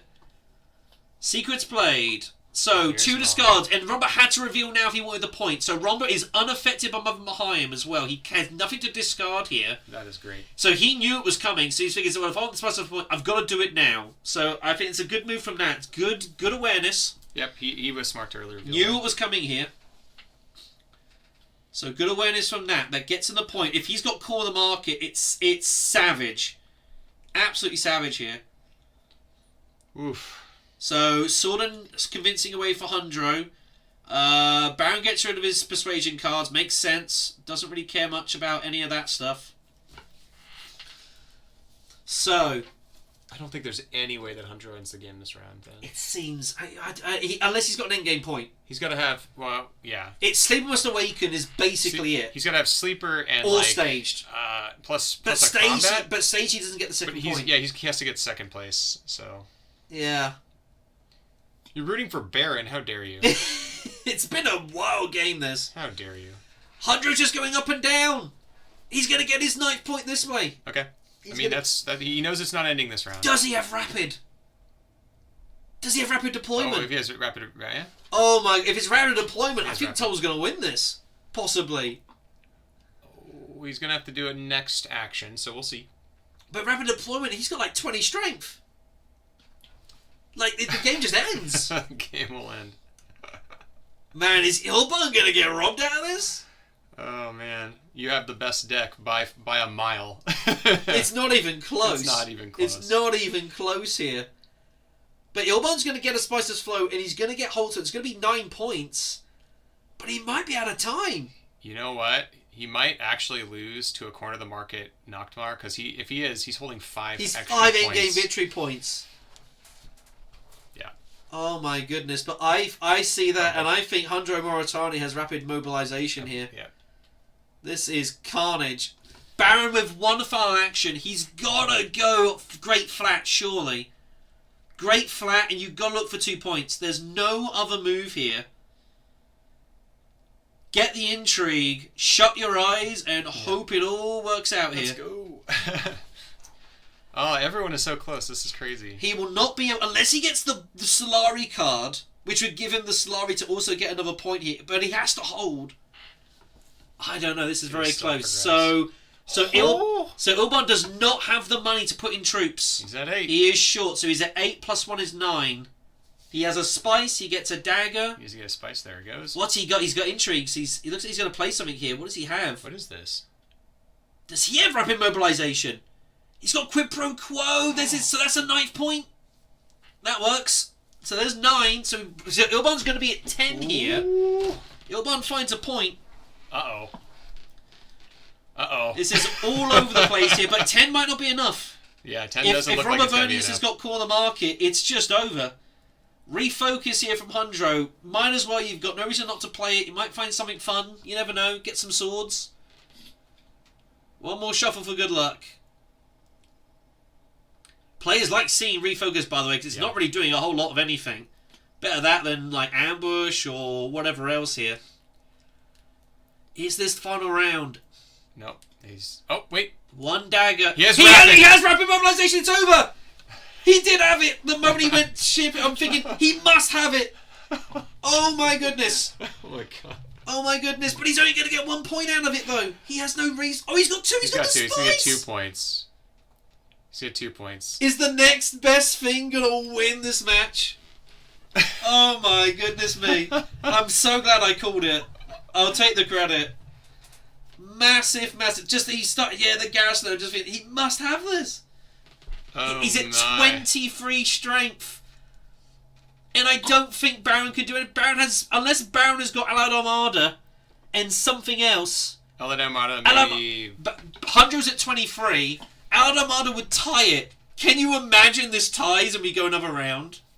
Can you imagine? No, it would not tie. If they tied that, then Hundred would They get win. a point and still instead. And then It'd still be Vernius over. would probably win. I think Baron's out. Oh no. I think Baron is out here. It looks over for Habboot. I don't, unless he's got 2 combat cards, but Toll's ending the game surely. I think it's over for Baron. Oh, Baron. I don't think he can recover here. He's got Bindu. He's gonna Bindu and see what happens. He's going to Bindu and draw. The players are totally happy to see that. Romba's getting his point. He's getting his Spy Satellite points ready. Does he have core of the market? That is the question. I think he does. Well, he's only gonna get 1 point from it though. Baron has 3 swords.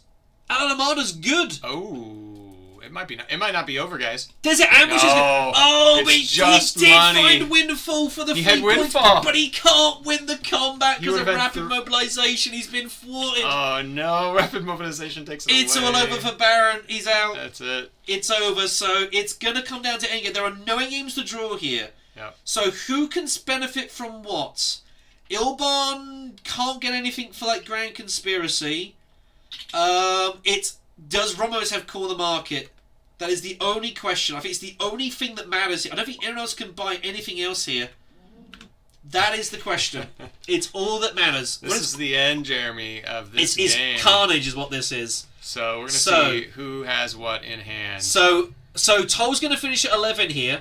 Unless he's got like Demand Respect or something. Demand Respect would be a point, by the way. But he wouldn't be able to get it. War Chest for Ilban is too late. Is there anything else? 2 points for Hundro. Romba's going to get 3. Oh, Ilban had corner! Ilban had corner of the market. It's a point. It's only 1 though, because Romba bought 2. Is that enough? No. Oh, and not. Romba had Grand Conspiracy, which is still a point. He still gets 1 for it. He got both Dreadnought, Spice of Slow, and High Council. Which means that Sneaker finishes at 11, but he loses on Spice to Toll, who wins the run-up finals by a Spice. Wow. An outrageous finish. 1 Spice finish. Sneaker takes 2nd place. Oh my god. And we'll net it there. Nat with 3rd, Baron a sad 4th there. So Toll, the man who has squeaked through every single round of this competition, wins the runner-up finals and bags himself 100 buckaroonies. Okay, let's. And Sneaker gets robbed. We need to have a chat with the players. What an amazing game that was. Alright, guys, let's go chat with the players. That was an amazing match. Oh, Hey guys. Hi, CJ. Wow. I gotta say, that is probably like one of the best games of the entire tournament. That was absolutely wild. My goodness me. I don't know where to begin here. I mean, I guess we start with Toll. I said at the start, Toll, like, you were like my spirit favourite. I kind of want you to win it because you've just had such a crazy ride for the tournament. One spice! One Spice. I saw you go ship it. I was like, he's got rapid mobilization. It's over. Wow, that was monstrous, man. It was close. That was absolutely insane. Your thoughts, Toll? I should have known when you said, "Oh, I should have committed." No worries. Doesn't matter. Like, your first trip here, like, you already had it, right? Mm. The rapid, yeah, I had it. For sure. Yeah. I found the water for the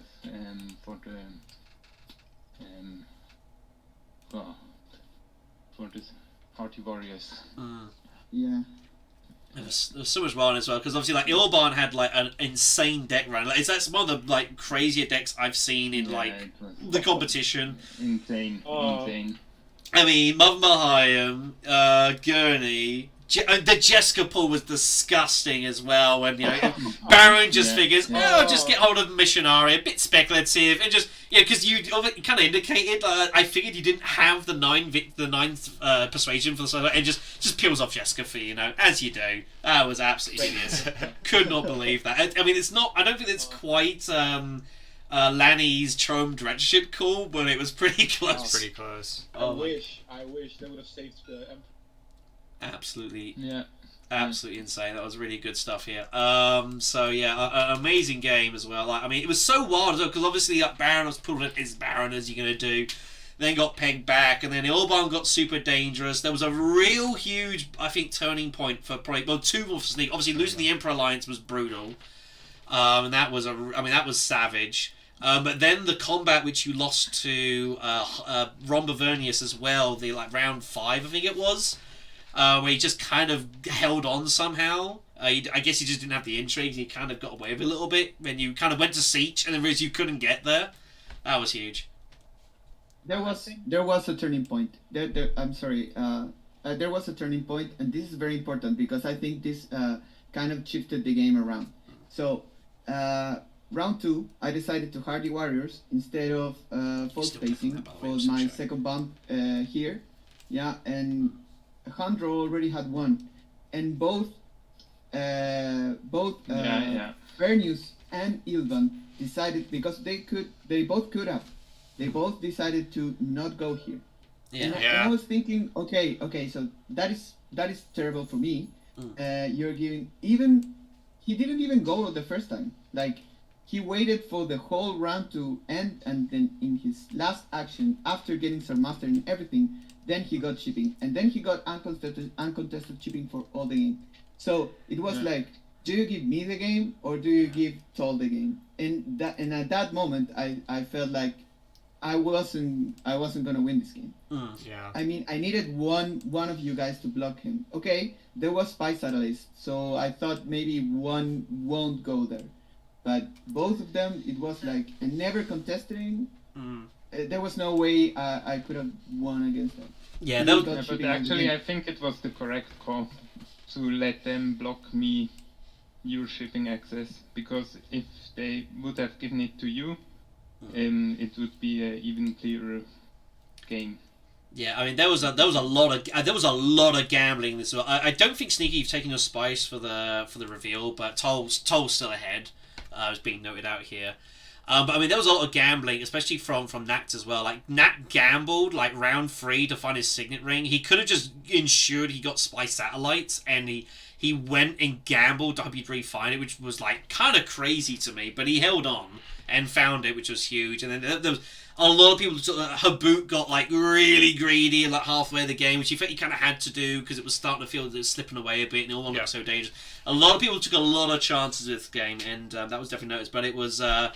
I mean, an outrageous game. I think everyone at times was favourites here. One question we were wondering is, did Romba have Corner of the Market? It felt like it. The question as well for Nats, of course, is go in High Council and not Sword Master early. I suppose that's the question. It's a tough one. Nachtmahr. Yeah, that was good. Done it That the was other way good. around. I'm not sure. Yeah. I mean, I didn't hate it at all, but yeah, once he went like High Council and stuff, I was like, I mean, has he got cool on the market? Because it went like a 5 VP endgame swing at one point. Yeah, which, yeah. We were, I mean, Grand Conspiracy is still good for the point. I had it was cards down for you, I forgot. Yeah, we had no idea. It was cards down for us, so we didn't know. Yeah, exactly. It's cards up. So we're in the same place as everyone else watching. Absolutely. So we kind of had to guesstimate a little bit, but yeah, a really, really awesome game. Like I don't think anyone can complain. I can't complain. It was phenomenal. Yeah, it was a really, really good watch. Again, yeah, congrats to Toll. Getting through $100. I'll sort it out when I get back to the UK. And, Oh, really? And Sneaker will Sneaker. I mean, second's not bad. You know, $25 for playing a game Dune Imperium. I can get used to that. Pretty good, man. I misplayed too many times to win this. Like, the one round I tried to go Siege Tabber. That was like making. Yeah, that was huge. That was huge. Oops. Sorry, guys. I should have gone for the Dreadnought for playing Gurney. I would have been able to win the combat. Add an extra Dreadnought there instead of going Gurney here first or here first and then going for the Dreadnought. Yeah, that made me miss the Spasmus Flow, even though I got Lady Jessica back for it. Spasmus Flow would have been very handy considering I had. Yeah, exactly. And you think it's Ilban, you put cool on the market, and you look at the leaders about, you're thinking, I think I'm more likely to get both points out of it, but Romba, as it turned out, had other ideas. Yeah. Which was definitely very, very surprising. I think the other thing as well, it's like, because I think as well, economic supremacy, I think made this turn completely complicated as well, because everyone was stacked garrisons, and everyone had intrigues lying about. I don't think anyone had really any idea who was going to, like, win this combat. Obviously, Baron had, like, Highliner access, but, I mean, you never quite know, and again, like, Tom was sitting there with rapid mobilization, obviously made a difference there, but yeah, like, going into round 7, like, it was so hard to know who's going to win this game. And did you ask what Tull's pick was for his first intrigue? I picked Dispatch and Envoy. Oh, you picked Dispatch. Oh, you picked Dispatch. I don't hate that. Dispatch is such a good flexible card. I don't hate that at all. I think it makes total logical sense. So, yeah, unfortunately, yeah, Sneaky, you've cost Denny's house. So I hope you're going to recompensate for his mansion. He put it on you, man. Be happy about that. Especially after when he watches this game and sees my deck and he's like, "How the fuck did you lose this?" He's right. How did I lose it? I mean, it was there to go. Rock and roll, yeah. Every time I blocked a good Bene Gesserit card, another one better came up. Yeah, you really canceled me very well. Like this one, all the bennies you bought. Like, come on, man. Yeah. And he had to, because otherwise it's just like, it was ridiculous. His only path. Yeah. It was his only only you path. got reasonably decent access to Mentat as well. Like, you got a little bit of interruption, not a ton of it. But yeah, I mean, it was an insane deck. But yeah, Tull, rapid mobilization, doing tier 3 things as it does. Yeah, it is absolutely. always still one of the best endgame. I've still one of the best endgame intrigues there is going, and showing its power. They're absolutely monstrous. But yeah, what a wild match. It was great to watch. Everyone's enjoyed it. Thank you all for the game, and yeah, I'll sort bits and pieces out when I get back to the UK next week. All right. Okay. Yeah.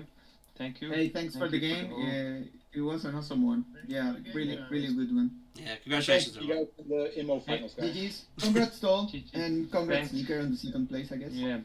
I guess. I'm sure he's going to get ribbed plenty by Lannister and co. I'm very sure. Yeah, I don't think he's happy about it, but...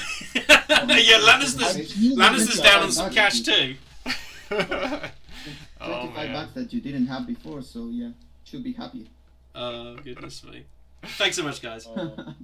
Okay, guys, bye-bye. Bye. All right, everybody. That's going to do it for the first game today. We have a little bit of a break, and we will be back at... And about just under 2 hours. Hour 50. It is the finals. 21:30 UTC. We'll be starting 30 minutes early. If you want a reminder, there's obviously we've got the other stream on the channel. There's links to it in the Discords as well. Hidden Assets, GTS Club. It's all in there. And if this game's ever to go by, the next one should be amazing. I mean, that's one of the more satisfying. I still think one of the best games of this entire competition. That was absolutely wild. That was great. Really, really good stuff. But yeah, they go into the next one. Can you sing to pay off the house bet? I would get started very, very soon, Dan. I think you could be seeing a long old time. A lot of street corner work going on over there. So yeah, we go into the finals in a couple of hours, and it is the question: can Eric 100% this tournament? It's astonishing that we're even asking that question, and we'll talk a bit more about the lead up to the finals. But I think, who knows? It should be an amazing match. Thank you all for your company. It's been hugely appreciated. Really hope you've enjoyed it. We'll see you in a couple of hours. Absolutely. We'll see you then.